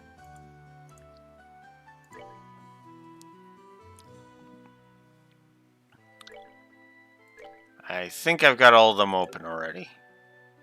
Ready. Yeah. So you only start off with a couple of them done, and there's not very many that can be done. So we're going to go ahead and synthesize Action 1 and HP 1. Not that I'm going to be using these, but there you go. Alright, it looks like you were able to synthesize one. Next, I want you to increase the arts you can use. Now, install a quartz into the orbment so you can use both recovery and attack arts. Quartz can be installed in the orbment screen. The orbment screen can be utilized by selecting orbment in the orbment tab in the main menu. So, oh yeah, here's the notebook. So, oh, by the way, yeah, you can look at any of these tutorials. Good stuff. And then there's that. If we go into the camp menu, go into orbment, now we can select the thing. So let's give you Action 3.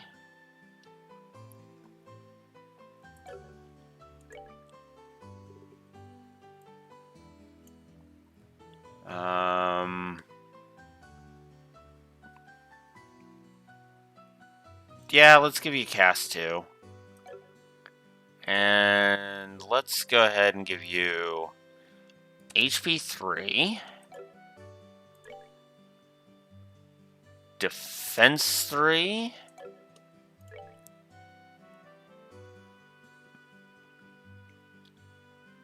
Mind 3.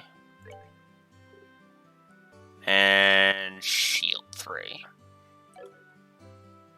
Because of course I'm just going to do that. Alright, so for Estelle, we'll give you Defense 3. HP 3.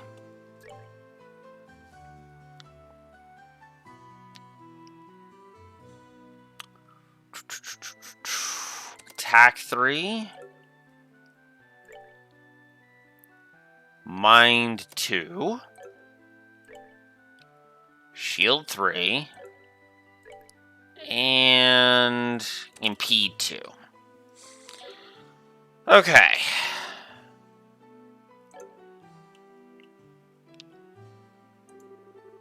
Alright, looks like you got both recovery and attack arts set up. If you balance your arts between each other like you've done here, it should make dealing with the monsters much easier. Additionally, your bracer notebooks contain information on which courts allow you to use which arts. If you'd like to use more powerful arts, check out the arts and courts charts in your bracer notebooks. And find something that works for you. This concludes your training here at the Orbital Factory. Now it's time to move on to what you've both been waiting for, the qualification test. Pardon? Did you just say test? You can't honestly tell me you forgot about the test again, can you? Didn't I remind you just this morning? Now that you mention it, I vaguely remember some sort of talk along those lines at the breakfast table. Sometimes I fear for the future of the Bracer Guild and humanity. Oh well, no sense in worrying about that now. Let's head over to the testing area. You mean like now? I don't know if I'm ready for... How about a little less yapping and a little more walking? Joshua, help me! Mr. Melders, Freddy, thank you for all your help. Don't mention it, and good luck with the test of yours. We'll be rooting for you. I'm going to remember that you left me high and dry like this, Joshua. All your training has finally come down to this. Your qualification test will begin here. I expect to see you both use what you've learned up to this point. Understood. What's wrong, Estelle? Shara? What now? I was kind of wondering, but is there not going to be a paper test or something? Did Cassius drop you on your head as a child or something? You just read what it said on the bulletin board, or not that long ago, right?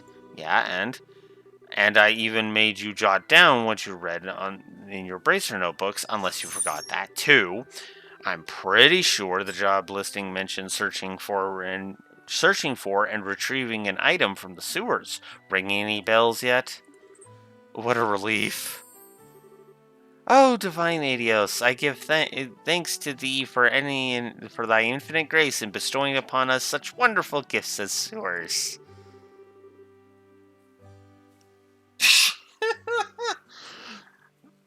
I think that's just going to speak for itself. So what you're really saying is that you thought it was a paper test. No wonder you were acting all crazy back at the Orbital Factory. I can finally feel the nostalgia. All those horrible days stuck in a classroom are starting to feel like a grand memories indeed. I'm really starting to wonder if we'll even be able to graduate at all. What's wrong with you? Why do you have to go and say something like that when I'm trying to reminisce about positive things? Alright, that's enough jabbering, you two. This is supposed to be a test, so how about both of you try to at least look a little anxious? Just so you know, though, if you do happen to flunk the test, you don't even want to imagine the kind of homework I'll have in store for both of you. We'll be fine. Just tell us what you want us to do and let us loose. Well, if you're so confident, how about proving that you're not just blowing hot air with the results of your test? Anyway, as you both saw on the bulletin board, the test will be a search conducted in the Roland sewers. Your objective is to retrieve the contents of a chest which has been placed somewhere within the area. The layout of the sewers is extremely simple, so you don't need to worry about getting lost either. However, there are real, living, breathing monsters down there, so if you get careless and let your guard down, you will be sorry. Also, let me give you this before I forget. Tear Bomb and a Monster Guide. What's this book for? It's called a Monster Guide, and it's used to record information about monsters and other opponents you meet. Whenever you figure out an enemy's attributes, you should make an immediate note of it in there. Sounds pretty straightforward to me. He who controls the flow of information controls the tide of battle, right? That's exactly what I'm saying. You've really got a good head on your shoulders, Joshua. That's some pretty useful advice. Thanks for the tip, Shara. We'll put it to good use. Alrighty then, let's get pumped and knock out this test. Let's. Don't forget though, this is an exam. We should make sure we treat it as such. Alright. Wait a minute, Estelle. There appears to be a recovery point over there. Here, so we should use it if our HP or EP gets too low. So, now we have orbit charging stations, which can be used to heal on the fly. So instead of save points, we can just there are actually dungeon recovery points. I actually like that. As a recovery point is approached, an exclamation mark appears and two new choices will be displayed by pressing the OK button. By selecting the rest option, all EP and HP and EP will be restored. Sounds like a plan to me. So rest and leave, which is just exit the area. Monsters at 12 o'clock. Be careful not to let them take advantage of your blind side. Got it. Monsters cannot be seen from far away. They'll become visible as you approach them. The conditions at the start of battle will change depending on how the monster is engaged. Engaging an enemy from behind is advantageous, while being attacked by an enemy from behind is disadvantageous, which is going to become a real pain a bit later.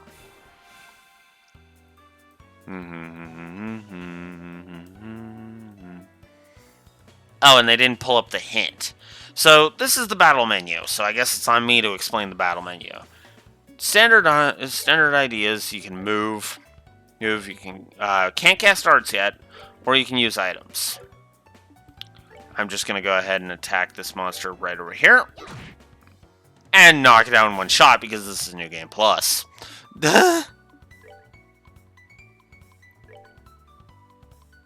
But yeah, these enemies usually take multiple hits to do. Like, these guys are low level. Alright, we're good to go. These guys are low level, so I'm not going to have any problem with that. However, now we got to talk about the scaling exp. Okay, so yeah, we gain exp and experience. We gain experience, we gain septif, and sometimes we can gain items. But now we need to talk about scaling. Now we need to talk about scaling exp.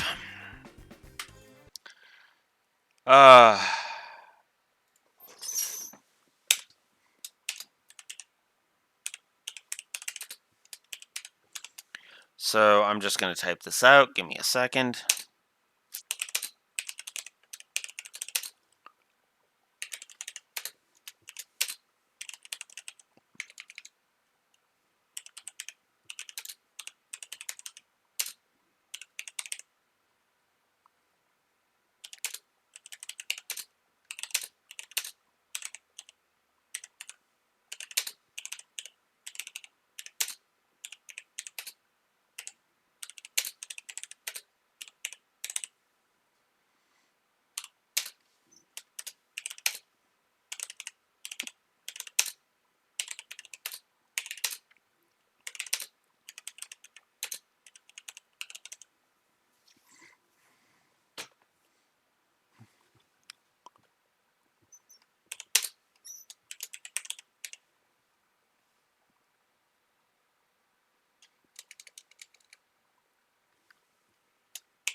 scaling exp.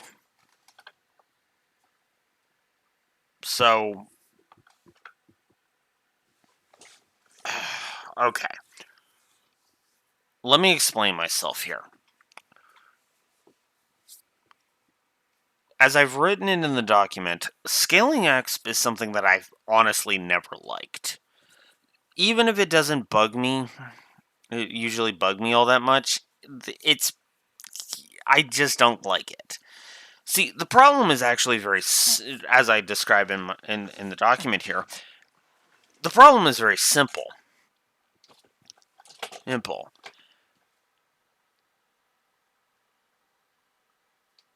I like leveling in RPGs, right? I like getting stronger. I like leveling, right? Especially if you make the combat fun. The problem is that to me, if you're gonna have scaling exp, you have to craft it very specifically.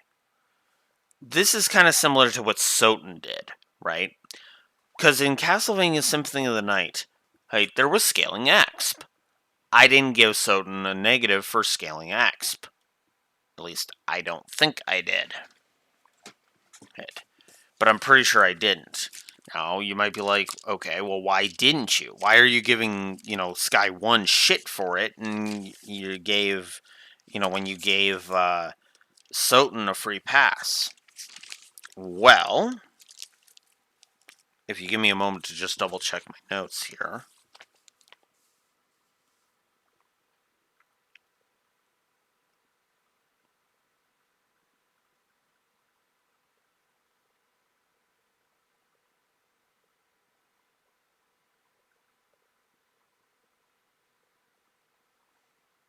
I'm just double checking to see if I...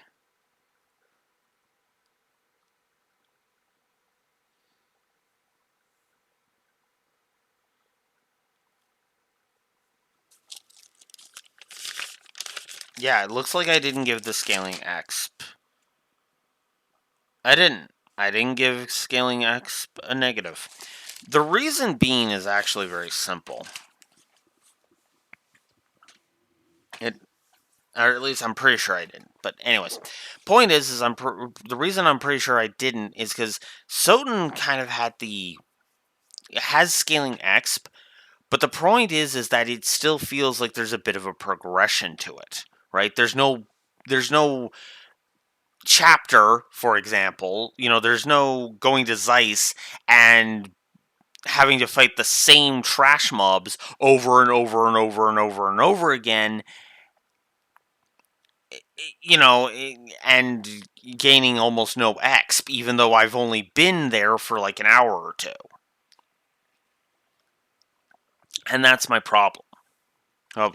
Make it so that I can level, because again, if I want to get overpowered, that's my choice. Just craft your goddamn encounters properly, and all of this goes away. Because if you craft your encounters properly, somebody who, like Lore, who doesn't like having to deal with, doesn't like having to deal with trash mobs, can avoid the trash mobs and be relatively comfortably go through the game. Or someone like me who likes to sit and level for a while can sit and level, and it's still just as impactful. You know where I'm going with this. FF6 is the example of this. Because FF6 is crafted in such a way that it really does feel like like your playstyle is up to you. You're not forced to have to rush through the game as fast as possible. And when the game's trying to encourage me to rush so I can get to the next area so that I can start gaining actual proper exp, that's bad, especially when it takes so long to gain exp. In fact, right now, Estelle here requires another, I'm gonna say 711 exp. For the record, she gained 2 exp from that fight. Do the math.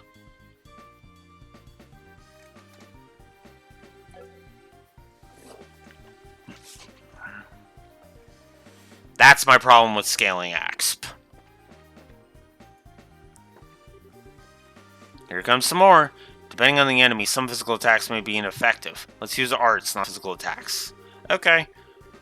Arts are effective on enemies that are good at avoiding physical attacks. Arts also make long-range attacks possible, but they require time to cast. EP is consumed when arts are used. EP can be recovered by resting at inns, hotels, or using charge stations or other items, like an EP charge. Alright, so now we have a whole bunch of things. It's like I did give her one, right? So now we're going to show off arts. They require cast time. Yeah, I was going to say, I'm pretty sure I have the basic soul blur. And as arts definitely do more damage.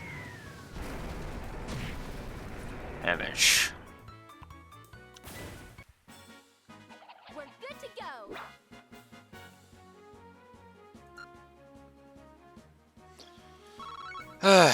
But yeah. So, arts are cool. Still, let's try using crafts this time around. Since crafts have other effects besides just dealing out damage, they're worth a shot. Roger that. Crafts have range limits but can be utilized instantly. CP is gained by dealing out and receiving damage during battle.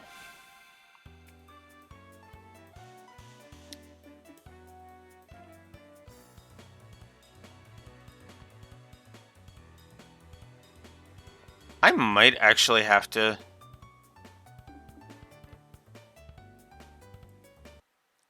Okay, hang on.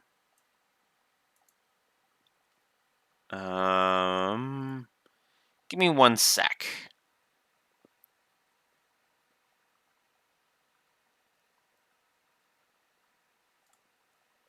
There we go.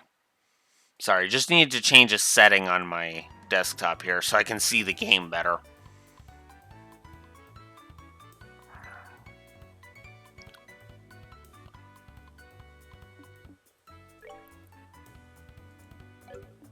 Let's use crafts. So...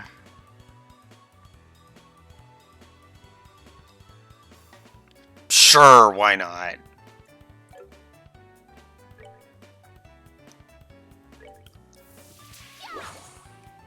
Give you guys a preview of the different crafts that you get later.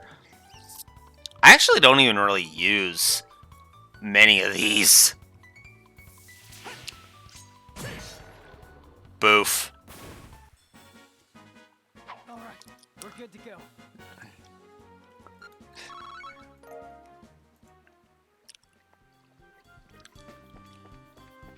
This is cathartic with how long that used to take me. Reviving bomb.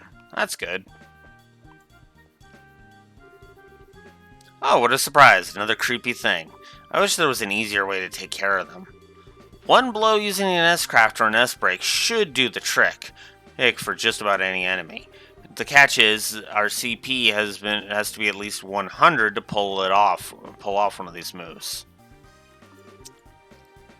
Oops. S-breaks require you to have over 100 CP. S-breaks are actions which allow S-crafts to immediately be unleashed, each while ignoring the battle order. S-crafts which are unleashed by S-breaks can be changed by going to tactics and setting S-break.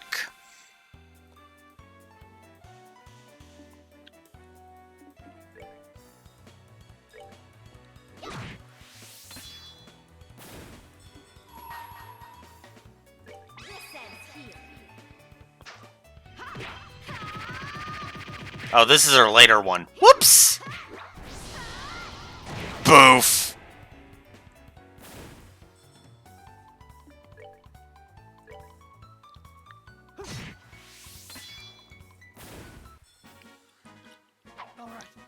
good to go.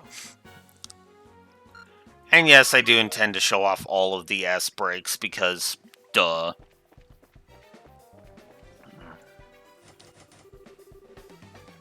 The door is rusted and appears to be locked. Well, okay. Can't do anything about that then. So this is the treasure chest we're after, huh?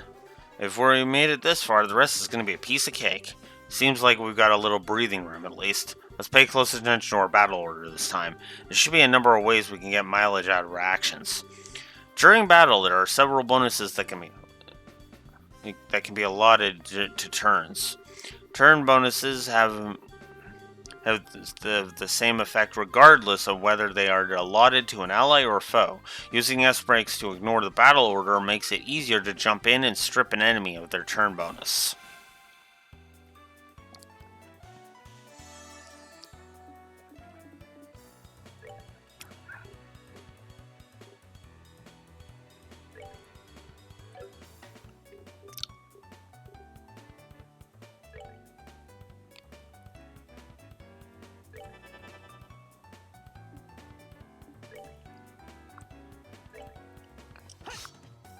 Miss! Ouch. 0, because he's too powerful.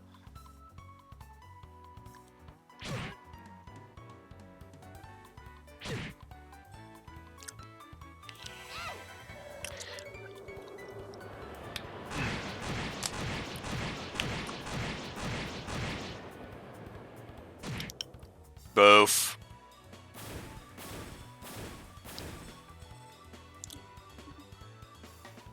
Oh, a driver update is available? Really?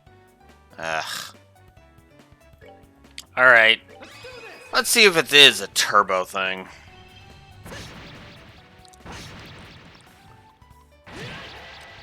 Well, that actually hit. One of the problems I had a while ago on the first playthrough was Joshua kept missing. I can almost guarantee you if this was normal mode, it would be like, oh hey, let's have one for every encounter.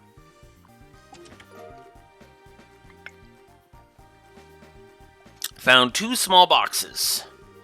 That's weird. There's a couple of boxes inside the treasure chest. The fact that there's not just 1 but 2 is kind of interesting too. Wonder what's inside.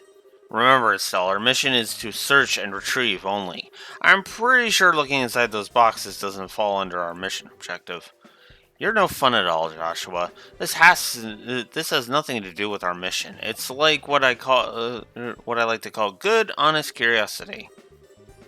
You know, we're the only ones down here, so we can get away with a teensy-weensy peek, right?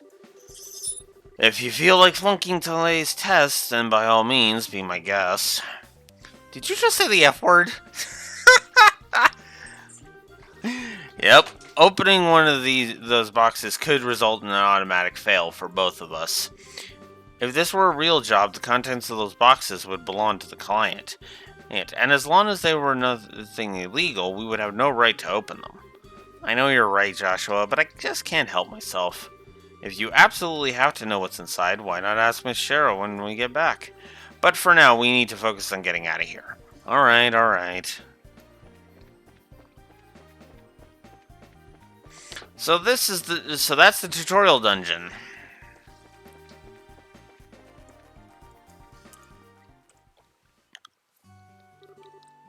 Good work, you two. As a rule of training, I'm going to need to confirm the items in your possession. Yep, they're the real deal, alright. I don't see any evidence of tampering either. That was a close one. I figured she would try and set us up like that. Congratulations to both of you. You have successfully passed your qualification test. You didn't really think something that simple would be a problem for us, did you? So, Chero, what's in those boxes you had us get? That's for me to know and you to find out, after your training is finished. That's enough chit-chat for now. Let's get back to work. Rick, you two still have some things left to do. Seriously? But didn't you just say we passed the test? You still have to learn about how to report the results of your work. I'm aware that you're both tired, but this is no time to shirk your duties. Let's get back to the guild. Well, when is this day going to be over? Oh well, no sense in giving up when the finish line is in sight. Agreed. It seems like we're within reaching distance of our goal. Your final training is how to report to the guild. Whenever you finish a job, it is your duty to report the results of your work to the guild. Reporting how you resolved the situation and the steps you took to get there are all part of your job as a bracer. You can report your results to the front desk in each guild branch, and as you already know by now, Aina is in charge here at the Roland Blanche. In addition, this is where you will get paid for your work. I look forward to seeing great things from both of you. Now that we're here, why don't you both go ahead and report the results of today's training? Upon approaching the counter, we can do a talk menu, select report, and there you go.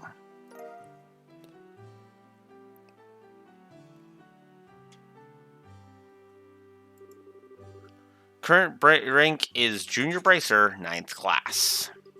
Good job, you two. It seems like you were able to complete your objective without running into any major problems. Another thing to take note of is that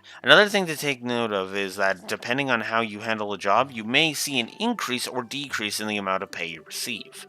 When you report the results of your work to the guild pay in the form of Mira isn't the only thing you will receive. You will also accumulate points which are known as BP, or Bracer Points. BP are an indication of your achievements as a bracer. When these points exceed a certain value, you will advance in rank as a bracer and be awarded with a piece of special equipment by the guild. The ranks of a junior bracer start at 9 and go all the way up to 1. Please set your sights on making first rank and work hard. The amount of mirror and BP you receive will also be recorded in the bracer notebooks, so please have a look sometime later on. All that's left to do now is finalize your training. Let's head back upstairs, shall we? I'll talk to you later, Anya, and sorry for putting more work on your plate today than usual. Don't worry about it. Training new bracers is important for the future of the guild. I fully intend to work these two to the bone in any case. To the bone? And knowing Shara, it'll involve the whip. Let me say it again. Good work, you two. You have now officially completed the entire training course. From now on, you will be learning from your own real-world experience. Well then. Shazara holds out the two small boxes. Aren't those boxes the ones? In answer to your question, yes, these are the boxes you retrieved during today's test. You seem awfully curious to find out what's inside, Estelle. Are you saying that it's okay if we open them? That's right.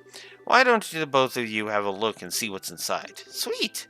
Alright, let's have a look. Junior Bracer Emblems. This crest is... So does this mean that we're... Estelle Bright, Joshua Bright.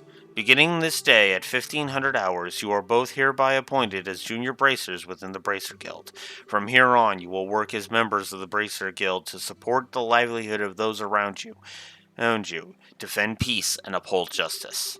Congratulations, you two, and welcome into the fold. Did you hear that, Joshua? We've become members of the Bracer Guild. So I'm a bracer now, huh? I think the realization is only just now beginning to sink in. Come on, Joshua, you should be jumping for joy or running around and screaming at the top of your lungs like this. Look at us now, world! We did it! I was happy until you made my eardrums bleed. I hate to interrupt the celebrations, Estelle, but I need to take off now. I have some backed-up work that needs my immediate attention. We understand. And you've been spending a lot of extra hours working with us during this busy time for the guild. Before you head out, Shara, I just wanted to say thanks. Likewise, I appreciate all the trouble you've gone through for us, Shara. Don't mention it. Training new recruits is one of the Bracer's many duties.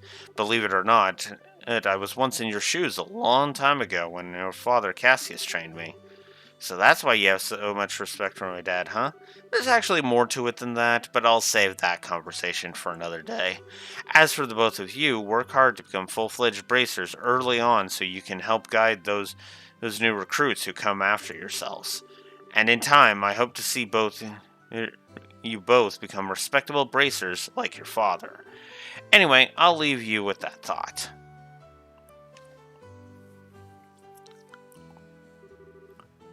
I just don't get it. Get what? This is Sherazard, aka the Silver Streak, one of the most skilled young bracers we're talking about. So why is it that she holds Dad in such high esteem? He just seems like nothing more than a no-good middle-aged man who is always out doing who knows what instead of being a father. A no-good middle-aged man, huh?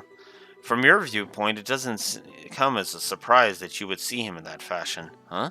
Never mind. Let's hurry and head home. We should let Dad know we're qualified as junior bracers. Right.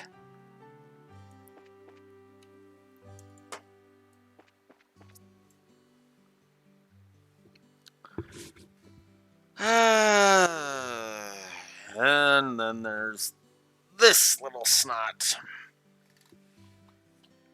Hurry up and come on. Wait for me, Luke. Huh? Oh, it's you two. Oh, great, it's Estelle. Hi there, Joshua. Okay, you little twerp, what's with the "oh great, it's Estelle" remark? And what's the big hurry? How about telling us where you're headed? You're not thinking about wandering out of town alone, are you? The roads are full of monsters, I hope you know. You're such a pest, Estelle. Don't you know there's no room for girls to be sticking their big fat noses in boys' business?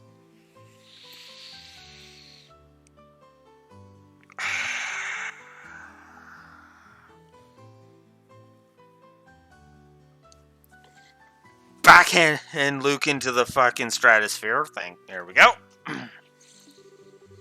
Quit acting like you're a bracer, you wanna be. How wrong you are, Luke. How incredibly wrong. You're more wrong than a fool who thinks there's better tasting milk in the world than the milk that comes from the Purzel farm. What? No way! You're full of it, Estelle. In fact, as just a few minutes ago, we qualified to become real bracers. Are you hearing what I'm saying? Real bracers. More like bracers in training, really. Don't think you should be getting on your high horse just yet, Estelle. Hell, now a high pony, on the other hand. Quit being a killjoy. Wow, you two are great. I'm so happy for both of you. Oh, Pat, you're such a good little boy. Unlike that smart aleck and cynical brat you call a friend. This isn't fair. I was supposed to become a bracer first. I know he's a kid, but how? Like, I know. Kid mentality, but it's like, God, this fucking brat. I can accept that Joshua became a bracer before me, but getting passed by the likes of Estelle... Well, what's the likes of Estelle supposed to mean? Just so you know, you can't even be a bracer until you're 16 years old. Get it? Only mature people's allowed. And that means no little kids who are still going to Sunday school. I don't know how I should put this, Estelle, but Sunday school is dying to have you back. Oh, God, the burns. Isn't this? You'd better watch out, Estelle. I'm going to go train at my secret base, and before you know it, I'm going to be a bracer too. Come on, Pat, let's go. Alright, I'm coming. See you later, Estelle. Bye, Joshua. That boy, Luke. He's always trying to pick a fight with me. I wonder if he just plain hates me or something. Rather, I think it's the exact opposite. What do you mean by that? Don't worry about it. It's just a boy thing. At any rate, what do you think Luke meant when he said secret base? I don't know why, but somehow it makes me a bit curious. I know exactly what you mean. A secret base sounds really intriguing. The pure heart of a young child can be so inspiring at times. That's not really what I meant by curious.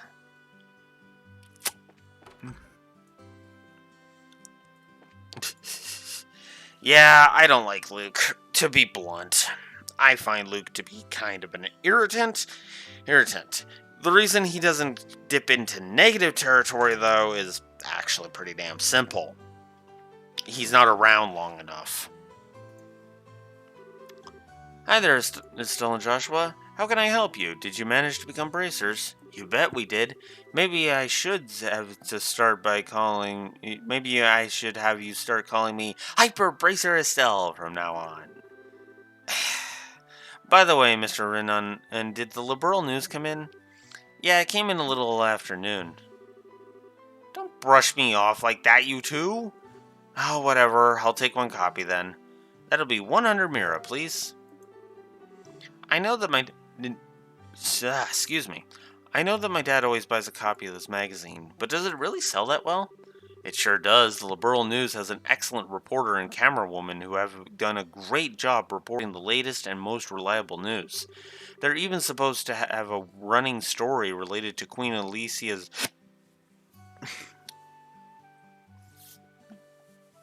hiccups. They're even supposed to have a running story related to Queen Alicia's birthday celebration. One more thing before you go. This gift is my way of saying congratulations.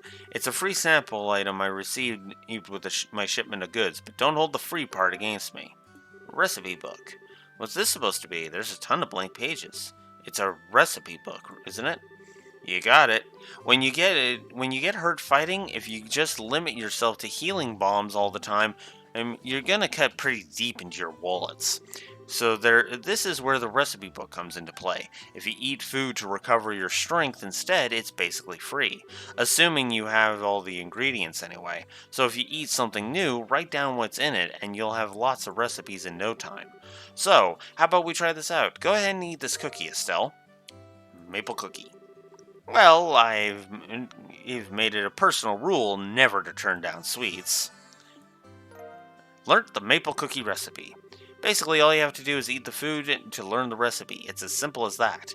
As you're traveling about, you should eat whatever food you come across that you haven't had an opportunity to try before. Well, that sounds pretty convenient. It's not that I don't like cooking and all, but it's just that I never seem to get any better. I'd sure love to be able to increase my repertoire and really shock my dad's taste buds for once in my life. That's the spirit. And in passing, seeing if you're in need of any agreements, I'd be delighted to service your cooking needs. You really know how to solicit your customers, Mr. Renan. Thank you for the recipe book. We'll put it to good use. Eating the recommended dish at restaurants or using go-to meals adds to the recipe in the recipe book. By selecting the recipe book, all learnt recipes will be displayed. As long as the necessary ingredients are available, the food can be made. There are two types of food: sit-down meals, which must be eaten on the spot, and to-go meals, which can be carried as items. Sit-down meals cannot be carried as items. Ingredients used for cooking can be bought at a store or acquired from monsters. So now we have our monster guide, which has all of our monster data in it. I'm actually not going to go into that. Oh, wow. Whoops! I think we should go here. So, apparently there's two that I don't know about. Huh. Interesting. I wonder if I'm going to learn that going forward. Well, if Pine Plant is one of them, then yeah, maybe. So yeah, as you encounter monsters, the monster guide fills out. Oh, there's different pages. There's more than a few pages that I haven't fully finished yet. Alright, so sorry for the bit of a spoiler on monster names, but that's beside the point. So yeah, now the recipe book. We have all of these. I have all of these recipes. You will have nowhere near this many, but as you getting more happen. So HP and KO cure for all. There's some really good effects on these, and we don't have enough ingredients for any of these. Actually, let's buy some ingredients while we're here. Let's go ahead and buy 11 fresh milk. Let's go ahead and buy 12 fresh eggs. let's go ahead and buy...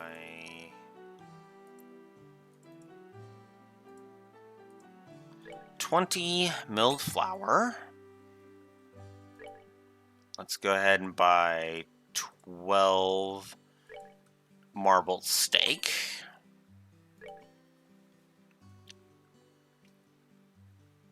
9 flaky potatoes. 3 crisp onions. I already have 20 dirty carrots. Give me a minute here. We are going to get 20 of each of these because I have the money for it. Oh no, 10 actually for that one. Kibbled salt.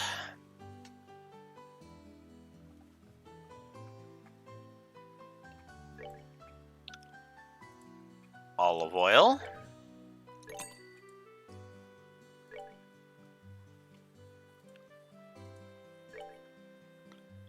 Fresh herbs. And that's all I can buy from here. Okay, cool. So now if I go to my recipe book, only one item. Oh no, a couple of them got done up. So yeah, you can actually see the values of all of the stuff. And I'm going to give a gameplay positive. Good. Info in game.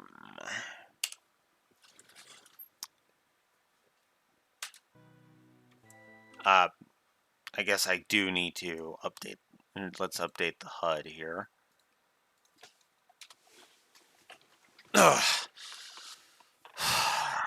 Man, the gameplay score is more neck and neck than I was expecting. By the way, the tutorial dungeon is a wash for me.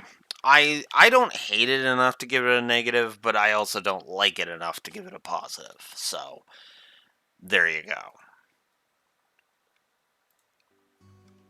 Alright. So. Alright, so let's head out. Estelle, Joshua, am I glad I found you two? Oh, hi, Anya. Anya. Is something wrong? You seem to be quite in a hurry. We've got a bit of a problem. Is your father at home today? Yes, he is. He said something about having to sort out a bunch of documents. But what's going on? You know Luke and Pat, right? Sure we do. In fact, we saw them not that long ago. What's wrong? Are they in some sort of trouble?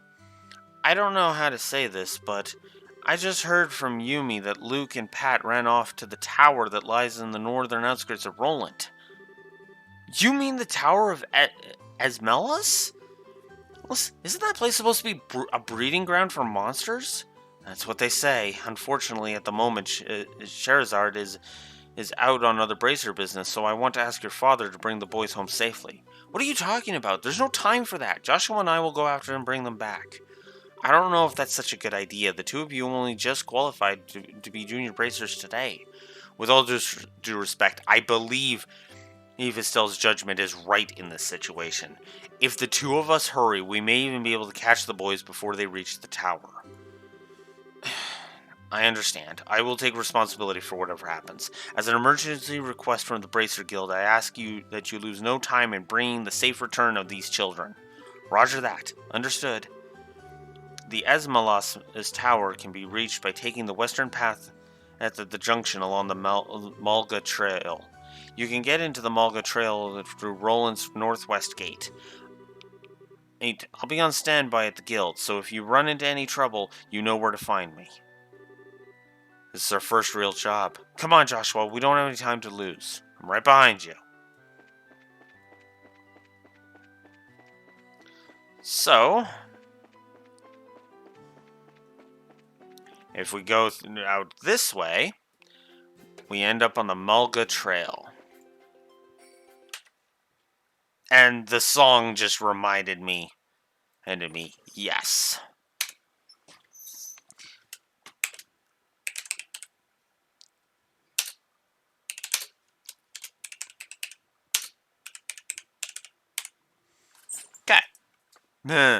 Another gameplay plus. Like I said, there's a lot of good stuff. So, all right, I'm gonna be doing some fights. So yeah, if we run into enemies from behind, yeah.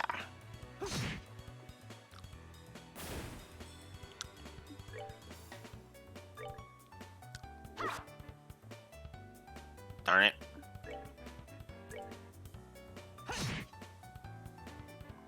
Yeah, we're not gonna gain very much We're good to go. CP. That's for sure. Or exp. So yeah.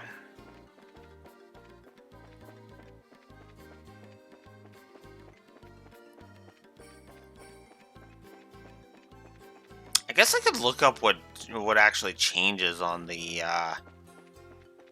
thing, can't I? In fact, you know what? Let's actually do that. Let's look this up, actually. Because I actually don't need that just yet. Um...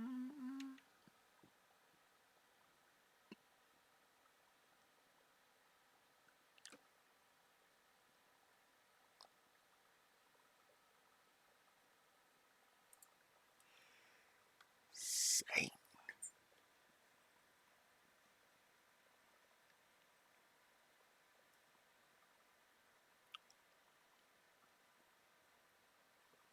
Who's singing? Oh. Oh, that's who that is.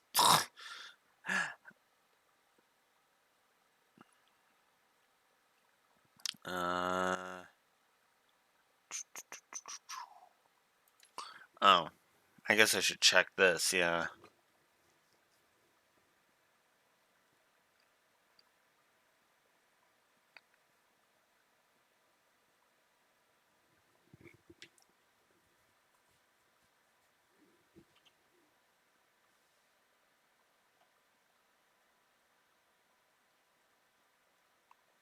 Okay.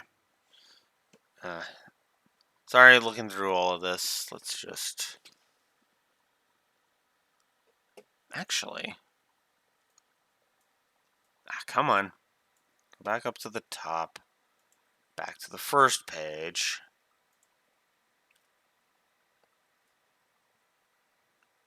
Sorry, give me a sec here.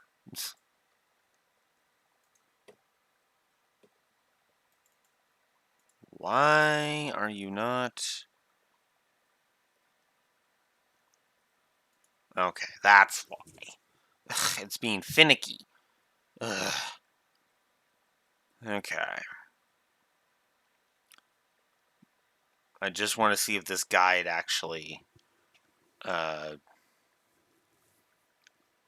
tells me.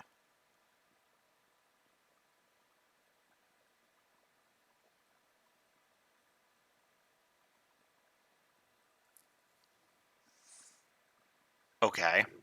That's...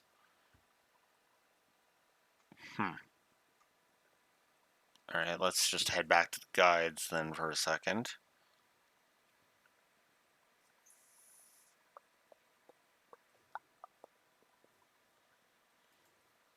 Try this one.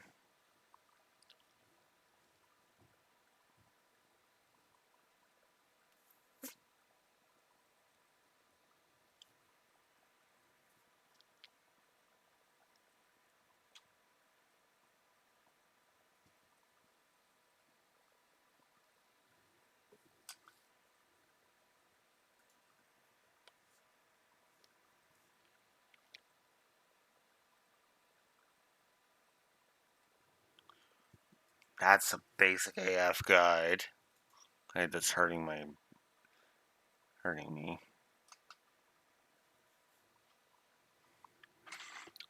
Okay, that's not being useful. So I'll see if the wiki has anything for me.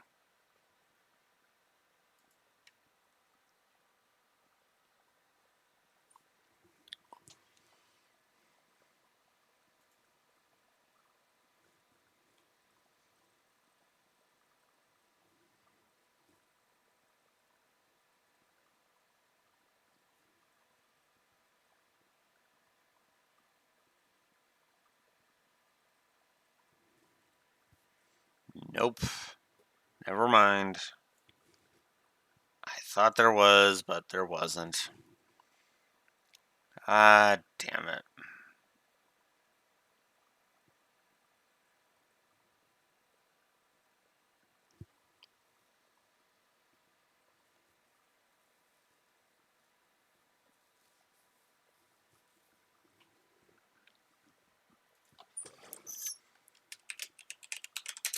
Give me a sec here.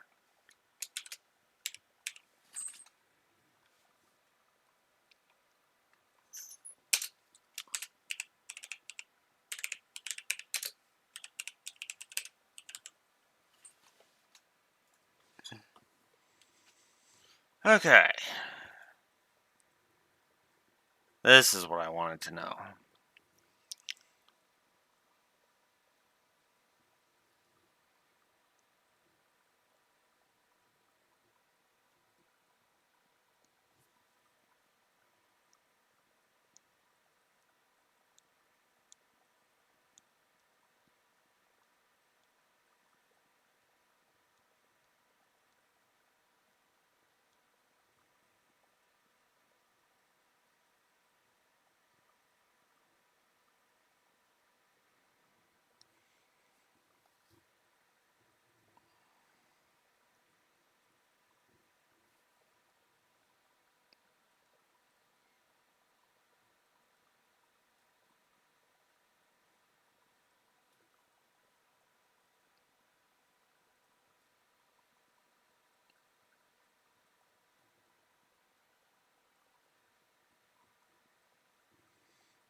Okay, so does not tell me. Joy. Okay. Sorry about that. But yeah. Uh West is to the tower. That's where we need to go. Ah!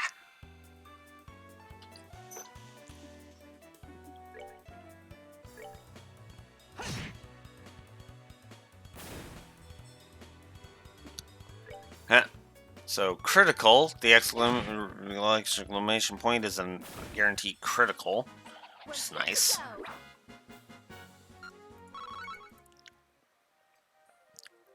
Alright.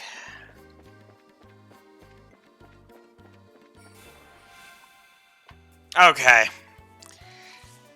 Yeah, I think this is... I guess we're front-loading a lot of these. Alright. So...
So, yeah. We have another gameplay negative. The fact that enemies beeline for you regardless. The only way to avoid this is to become invisible to the enemies. I hate this. I hate this so much because if you're just trying to go somewhere, it's frustrating, especially with some of the backtracking you have to do in this game. So, yeah, like I said, I'm not pulling my... I have said it before, and I will say it again. I am not pulling my punches when it comes to this. Don't expect Sky 1 to score very high on the gameplay axis, because it probably won't. Won't. You know? Ditto Sky 2. Now, obviously, the story score is going to more than make up for that, but at the same time, yeah.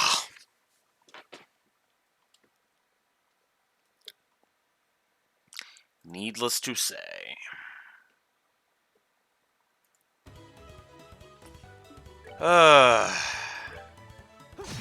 This is the other reason why I decided to just pull the trigger on New Game Plus, by the way.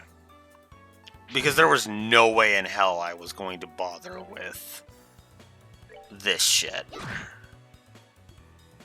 I looked at this and I was like, no. It's New Game Plus or bust, honestly. All right, we're good to go.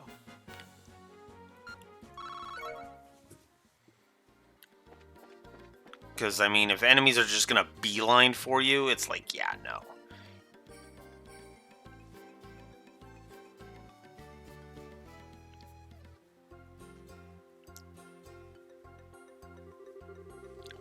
It looks like we've come all the way to Esmelas's tower. I didn't see any sign of them along the trail, so do you think they wandered inside? It's quite likely that's the case. Let's go in. And it looks like we need to hurry. Right.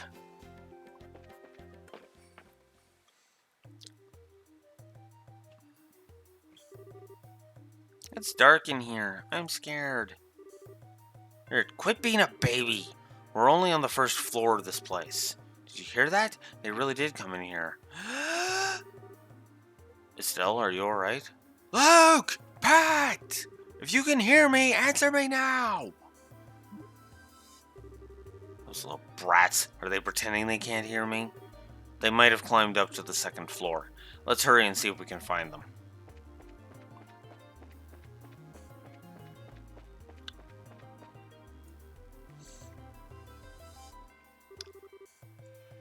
What are we gonna do? Somebody help!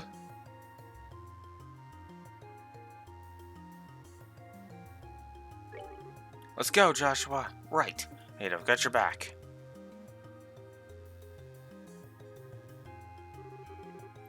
You monsters go somewhere else. Oh, shoo, leave us alone. Chew on this. Estelle, what are you doing here?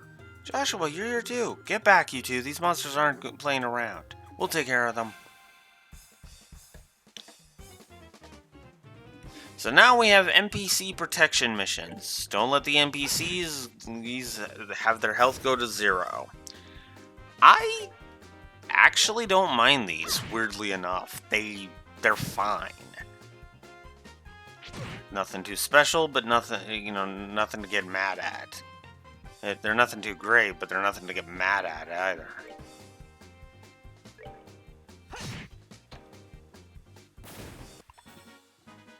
All right, we're good to go. Wonder if I'm even gonna level up once, and when that's gonna happen.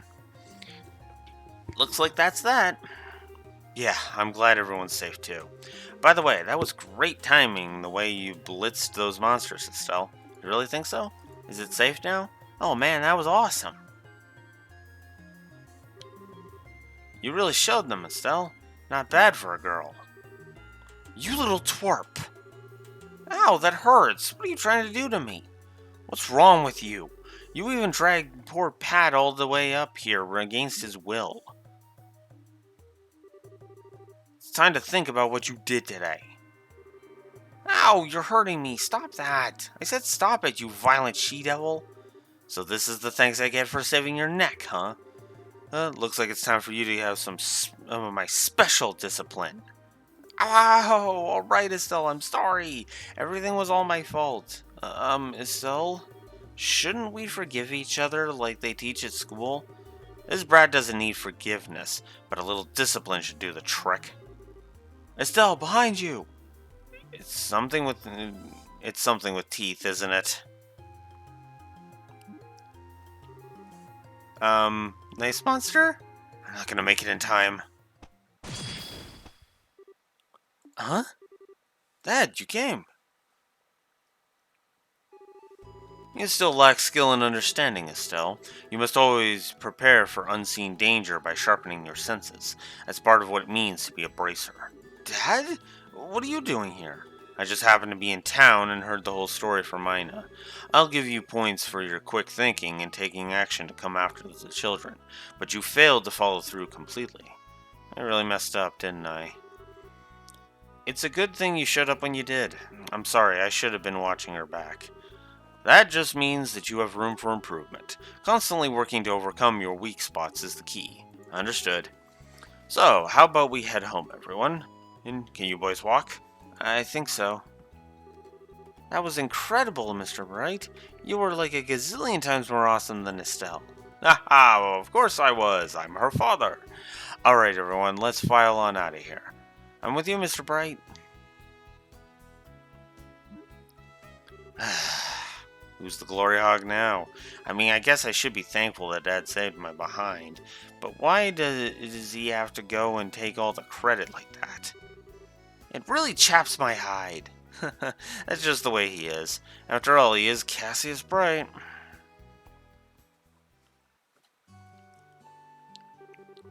It seems like you've had quite a day. Dad is just unbelievable. The second we got back to Roland, he says, I'll leave reporting to you, and takes off for home. The sheer nerve, I tell you. There's no need to make a mountain out of a molehill over it. At least the boys came back safe and sound. Anyway, I think that's all there is to report.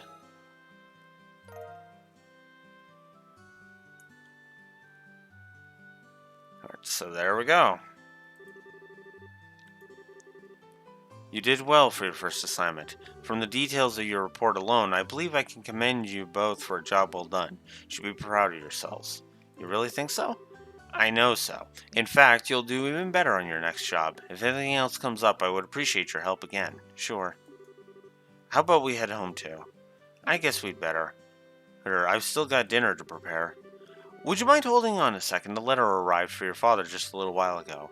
Unfortunately, since he went straight home, I never got the chance to give it to him. Do you think you could deliver it instead?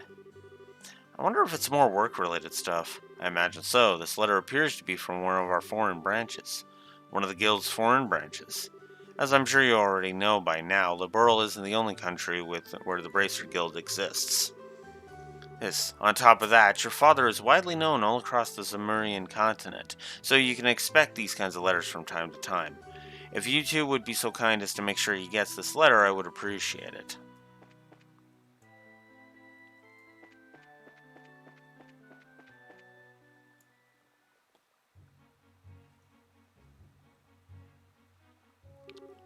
Hey, Joshua.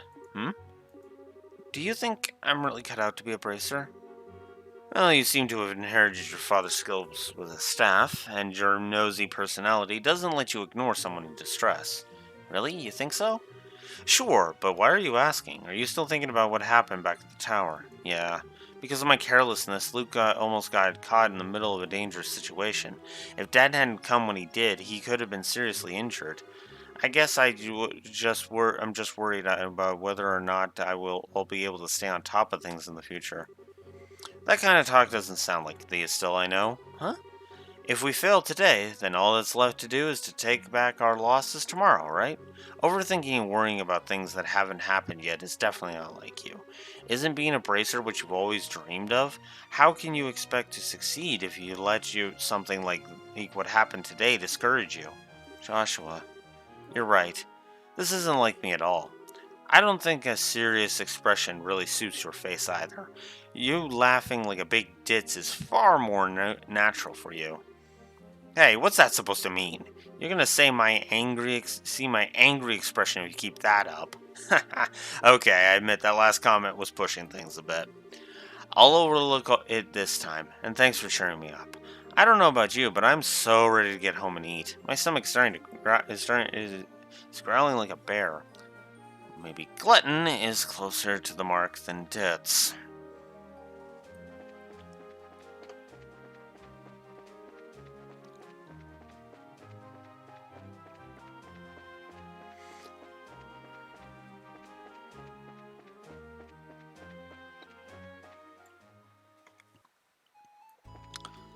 And now we've made it back to the Bright House.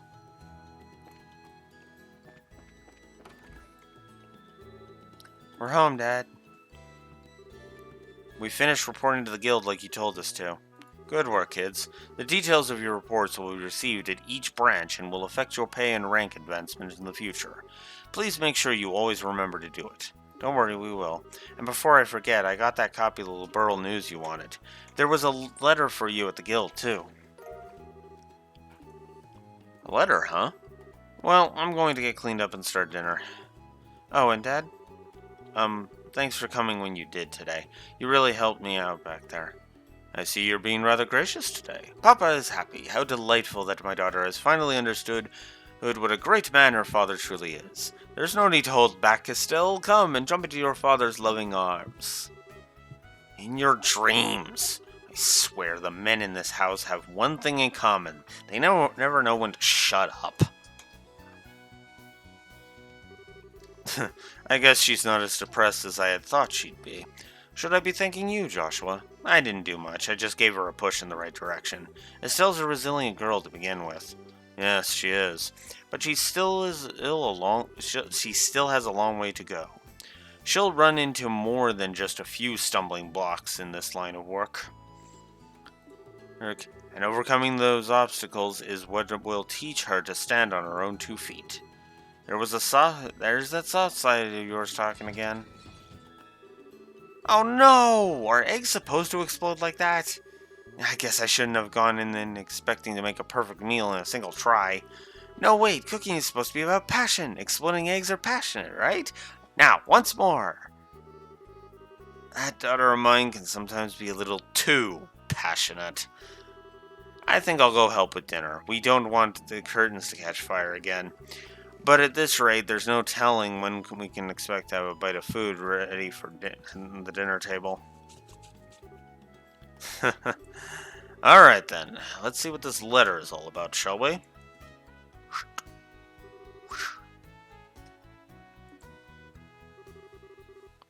A message from the Arbonian Empire. What?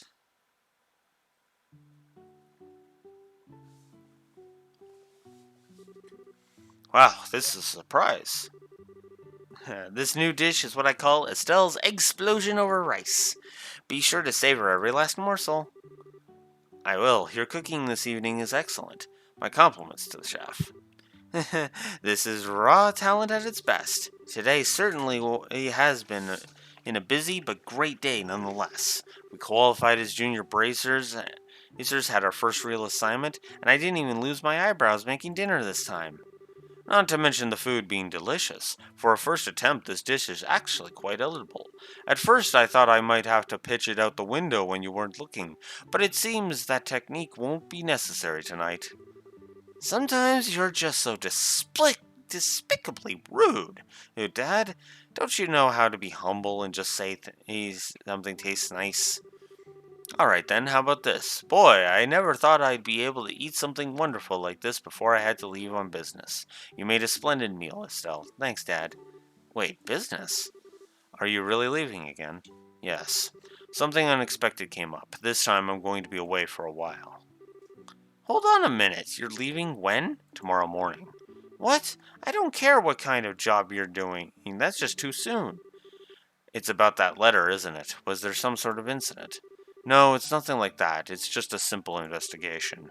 I'll have to visit a number of places, so it'll take me about a solid month before I'm through. That being the case, please take good care of the house while I'm away. What do you mean, that being the case? You always use some vague excuse like that and take off for who knows how long. We have to accept it, Estelle. A bracer's job is to help those who can't come to us for help. I know, I know. Oh, but what are you going to do about all of your jobs here in the Roland branch? You've already accepted a few of them, haven't you? Oh, only about 5 or 6. So I was thinking, and how about the both of you handle them for me instead? What? Are you really asking us to do work that you're supposed to be doing? That I am. I'll have to do the ones and I'll have you do the ones that I think you can accomplish. And I'll ask Sherazard to handle the difficult ones. So, what do you say? Sure. Sure, of course we will. You're okay with doing these too, right, Joshua? Yeah, no problem. Looks like a good way to get some experience as a bracer. Then it's settled. I'll stop by the guild and let Anya know about the change of plan before I leave. Alright, I'm starting to feel more determined than ever. We'll have to bust our tails with these jobs so we don't tarnish your name while you're gone. Oh, Estelle, my beloved daughter, Papa is so proud. Oh, my dear Lena, who art in heaven, can you see your daughter now? Our little Estelle has grown up to be such a lovely young woman. Face it, Dad, you're getting old. If people lose their trust in you at this age, you might as well throw in the towel forever. I'm only helping out because I'm your daughter, and I have a duty to pay you back for the last 16 years. I'm only 45. And what's more, I'm very likely the most active member in the entire guild. Not bad for a pair of comedians. By the way, Dad, which flight will you be on tomorrow? The one headed for Grand Seal or the one headed for Bose? I'll be on the one headed for Grand Seal. My flight departs at 10 o'clock in the morning. That means I'll have to get up a little earlier tomorrow. I better set my alarm clock just in case. Those exist? Eh.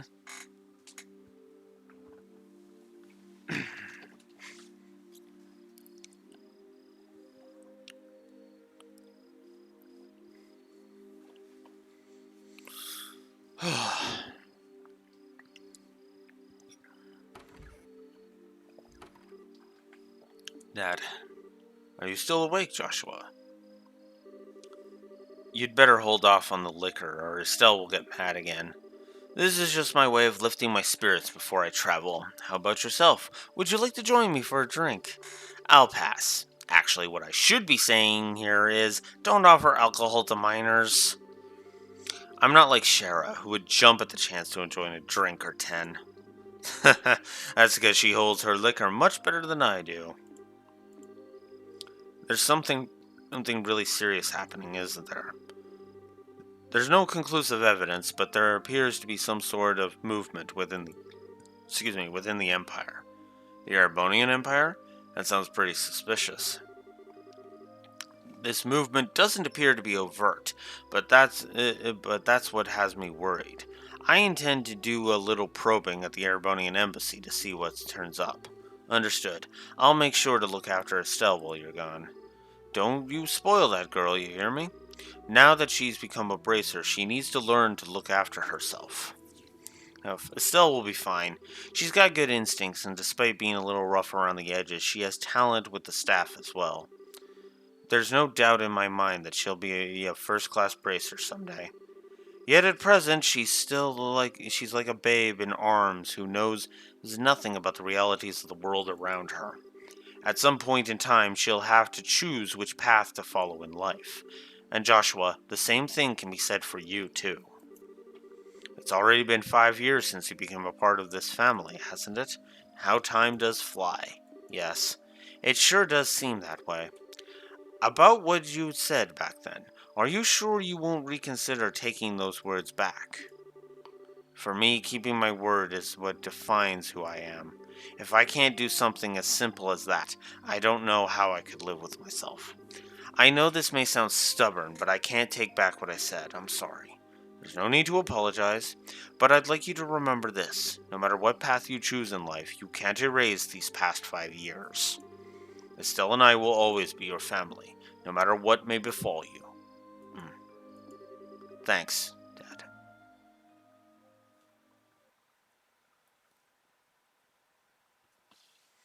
And thus, the prologue ends.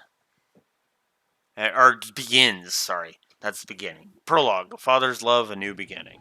So yeah, all of that was just the intro. So we're still in the prologue. By the way, I end the intro at the end of the prologue. So yeah, no, that wasn't the end of the intro. That was just the end of the pre-title thing. Quite a lengthy one if I'm honest. I know it's been a lot of stop and go. Oh, and we're you're 3 hours in, and it's like holy crap, you know.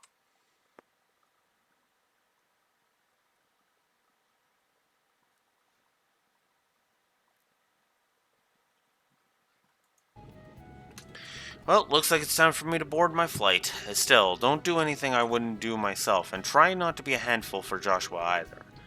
For the umpteenth time, I heard you already. How about you try not to go overboard yourself with your own work? You're not getting any younger, you know. Say what you will, but I'm not about to be overtaken by any youngsters.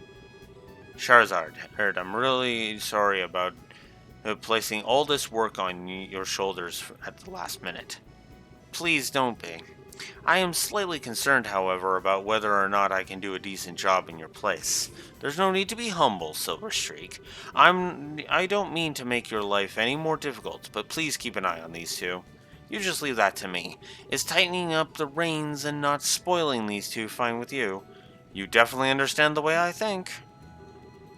What's this all about? It looks to me like a mutual understanding between master and pupil. The Grand Seal bound airliner Lind will be departing shortly. All passengers, please board the airship now. Uh-oh, I better take my seat.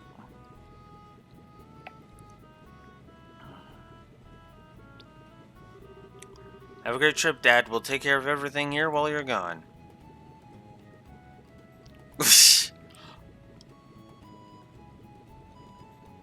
Sure. I'm not sure everywhere you'll be going, but don't forget to bring me back a souvenir. A little fancy something would be nice. Hey now, this trip is for business, not pleasure. If I have any money left over, I'll certainly think about it, though. Alright, you two. Be good while I'm gone.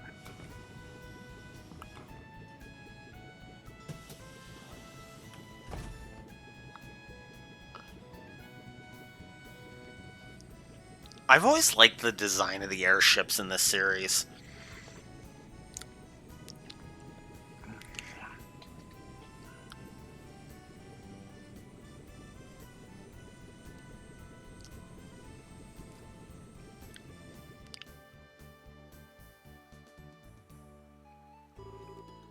He's gone again. Yeah. Come on, you two.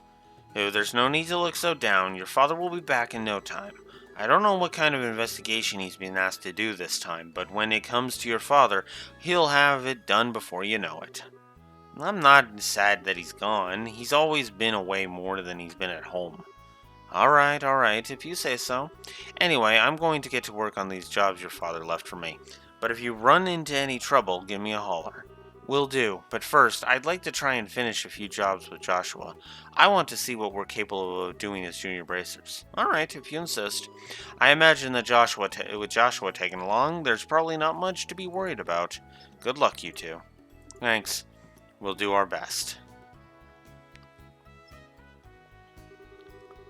So, what do you want to do now, Estelle? Shall we go stop by the guild?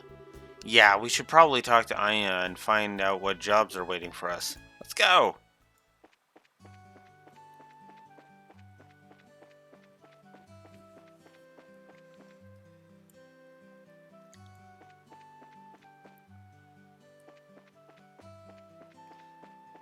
Oh, I need to add one for the...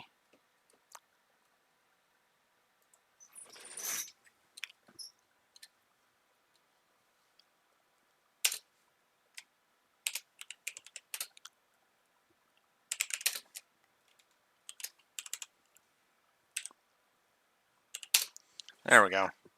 I forgot the one for ins on the document, so there we go. Alright.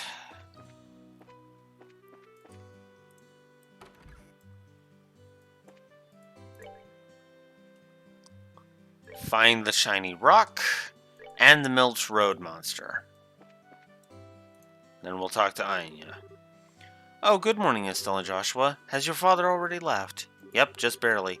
That's why we came here to find out about the jobs he left for us. Sure. There are a total of 3 jobs I've lined up for you. For the first one, I'd like you to head out to the farm west of here. Or the farm west of here?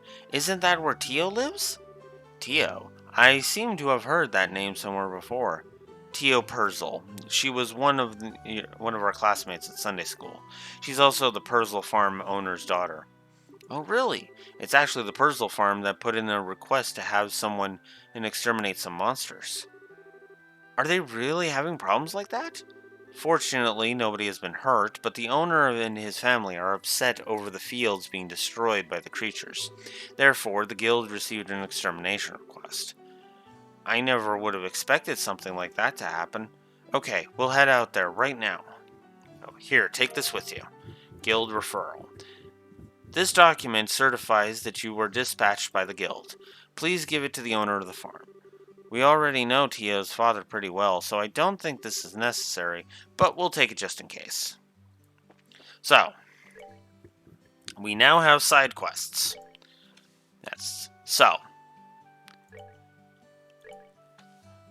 Oh, we can find the shiny rock, and we can also deal with the Milch Main Road monster. Pay attention to the terms because they will actually help with certain things. So, I'm going to go ahead and I'm going to be doing all of the side quests. All of them. So, just keep that in mind. So, we might not get to the Purzel farm today.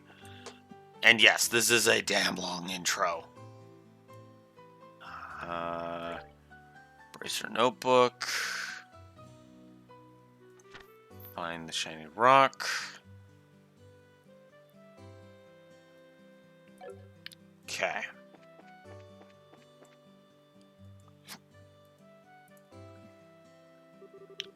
This is really weird. Where could it have gone?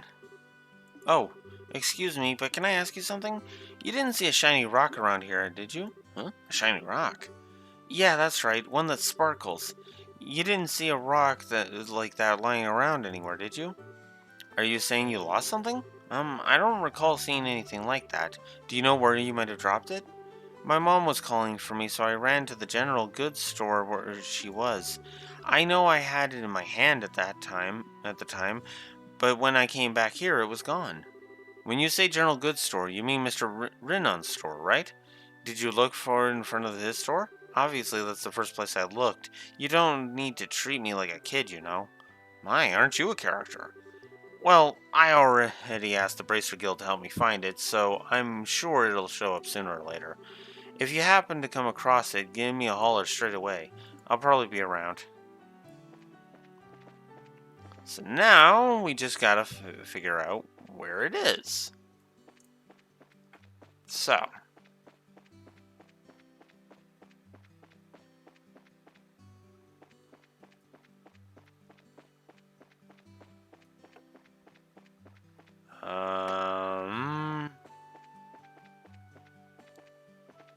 I guess it would be over this way, right? This way.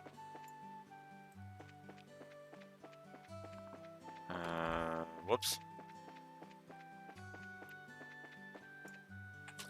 I guess I should rotate the camera.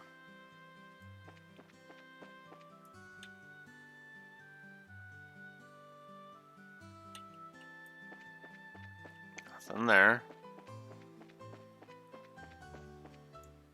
Whoops. That's Milch Main Road. We don't want to go there just yet. I want to deal with this side quest first. I know there's... Oh, there it is. Huh? What's the matter?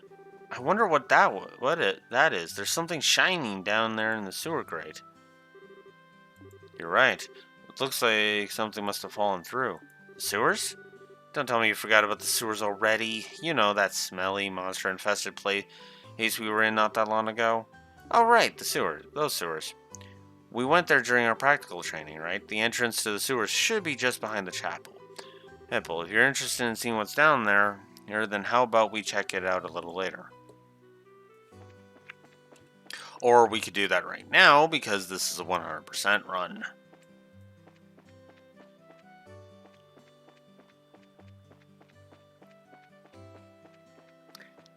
This is the end, right? Yeah, Hotel Roland. Whoops.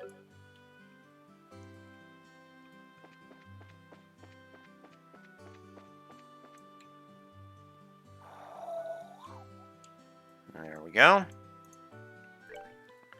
Alright, so let's enter the sewers.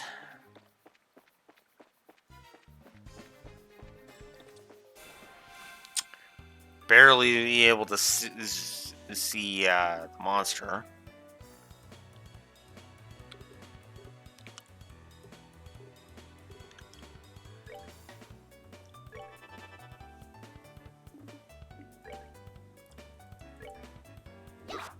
Yeah, I didn't think so.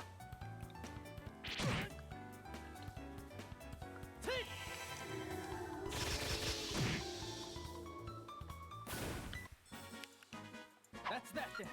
Let's move it. Yeah, 1x from that because there was only one.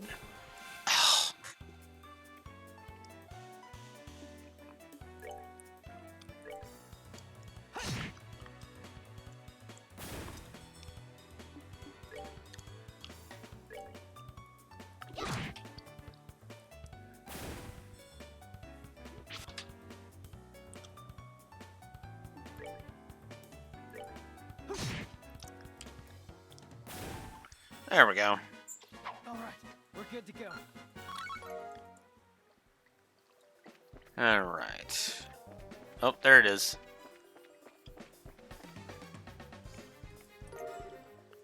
Quartz fragment. I see now. The thing we saw shining through the sewer grate was this. Seems like it. Quartz fragment, huh? Now we know why it was shining so much. The way it sparkles is so beautiful. This is made of septium too, right? Loosely speaking, yes. But let's talk about it later. This isn't really the place to have a leisurely chat. I guess you're right. No normal person would want to stay here any longer than they had to.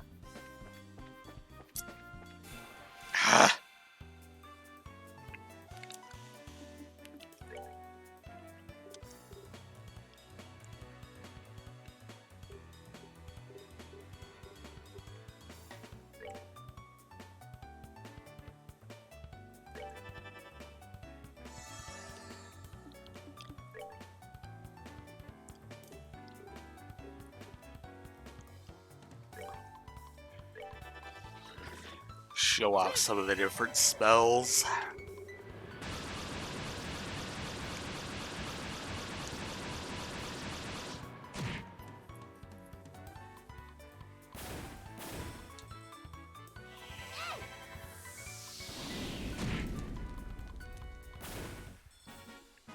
We're good to go.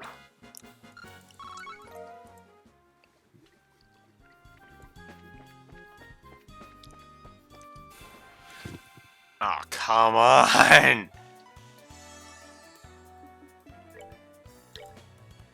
Whoops.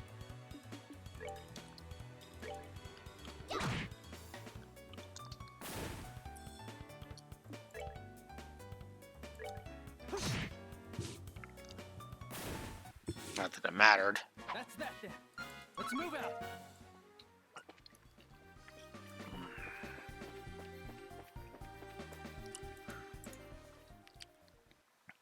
Alright. So now that we've dealt with that,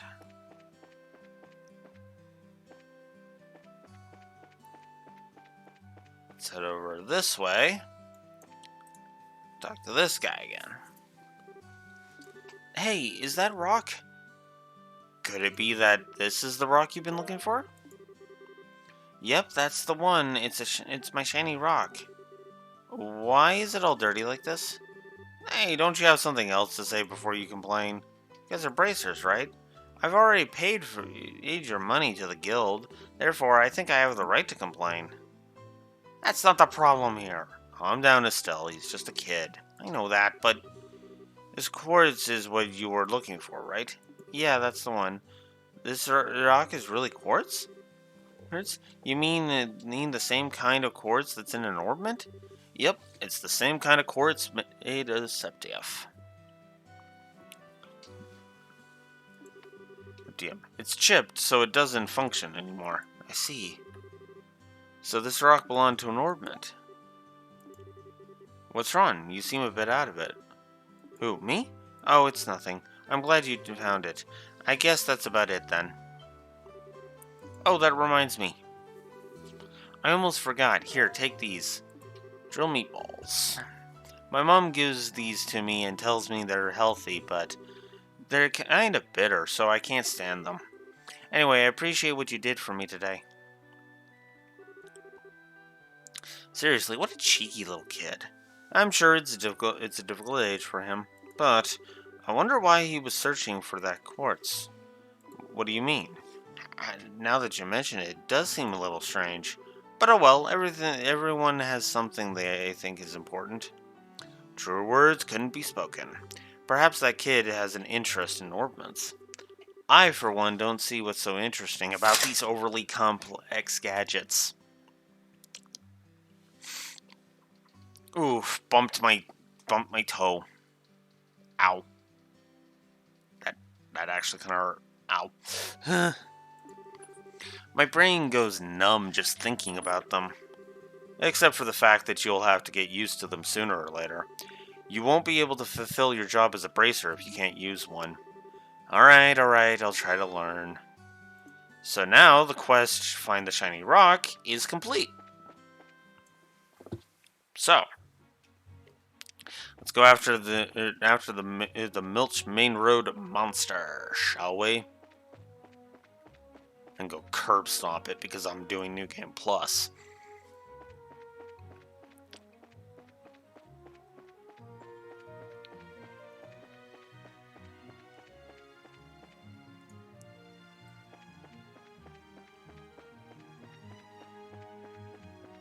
Oh wait, I do have to go a little off the beaten path, don't I? Whoops.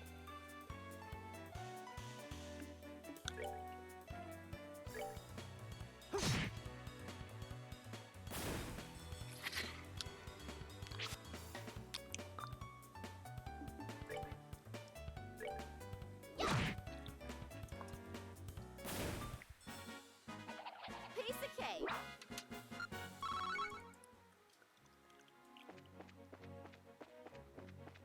Ah, here it is. This thing is a pain to fight outside of New Game Plus. It takes a lot, it has a lot of health, and it takes less damage. Oh, and it's also got a self-destruct. It's a pain. Piece of cake. But of course, again, because I'm on New Game Plus, it's a breeze. So, there we go.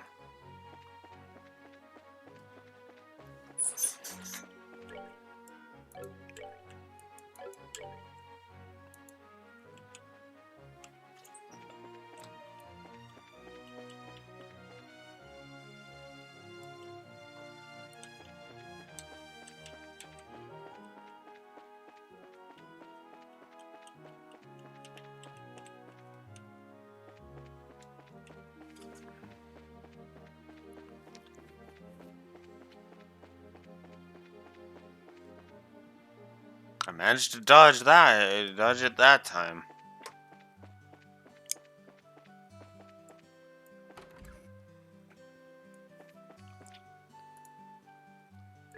Alright, let's report in, find the shiny rock, which gives us 2 BP, and the Milch Main Road monster, which gives... oh, the ones in brackets, that's right, those are the bonus objectives. And by doing those 2 side quests, we have already advanced to 8th class for Junior Bracer. We've received information quartz as a perk. So, So, what that one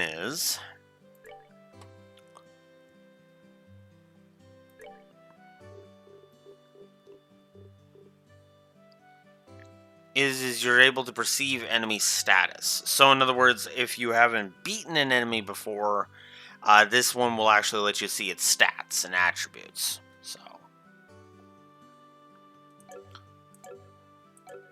So there we go. That is a good question. Do I want to continue on? Because this is actually a decent chopping point.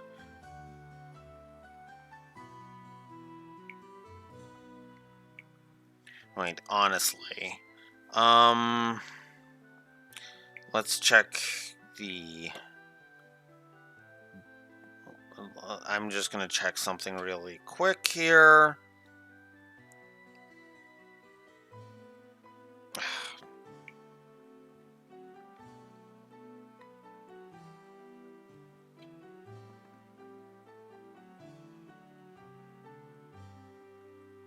Okay. Sorry about that. Well, if I try to get one of those ones, then yeah, that would actually work better.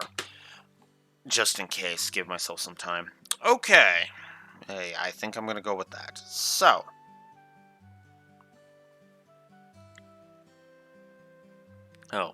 So what I'm gonna do is I am going to come over here and I'm going to save.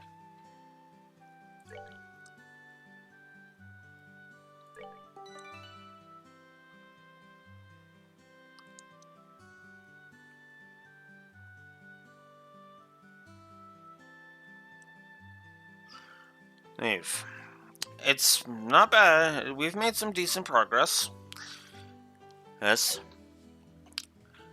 And yeah, I am actually happy with the progress I've made.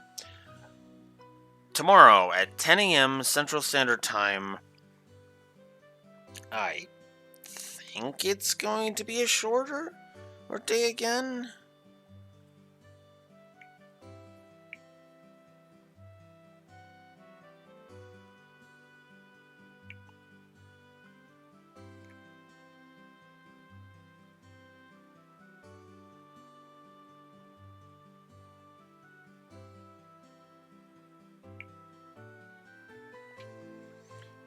Give me a sec here. Is that the one I want? No. I want the one down further.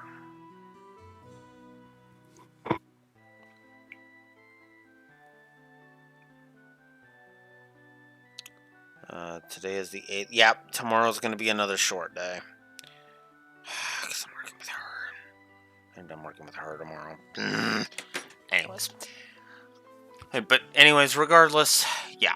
So tomorrow at 10 a.m. Central Standard Time, we are going to probably get through the entirety of the prologue. And then we will finally judge the intro at that point. This is going to be a long one, regardless of New Game Plus, guys. So, yeah.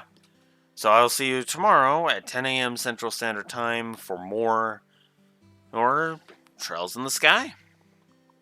See you later.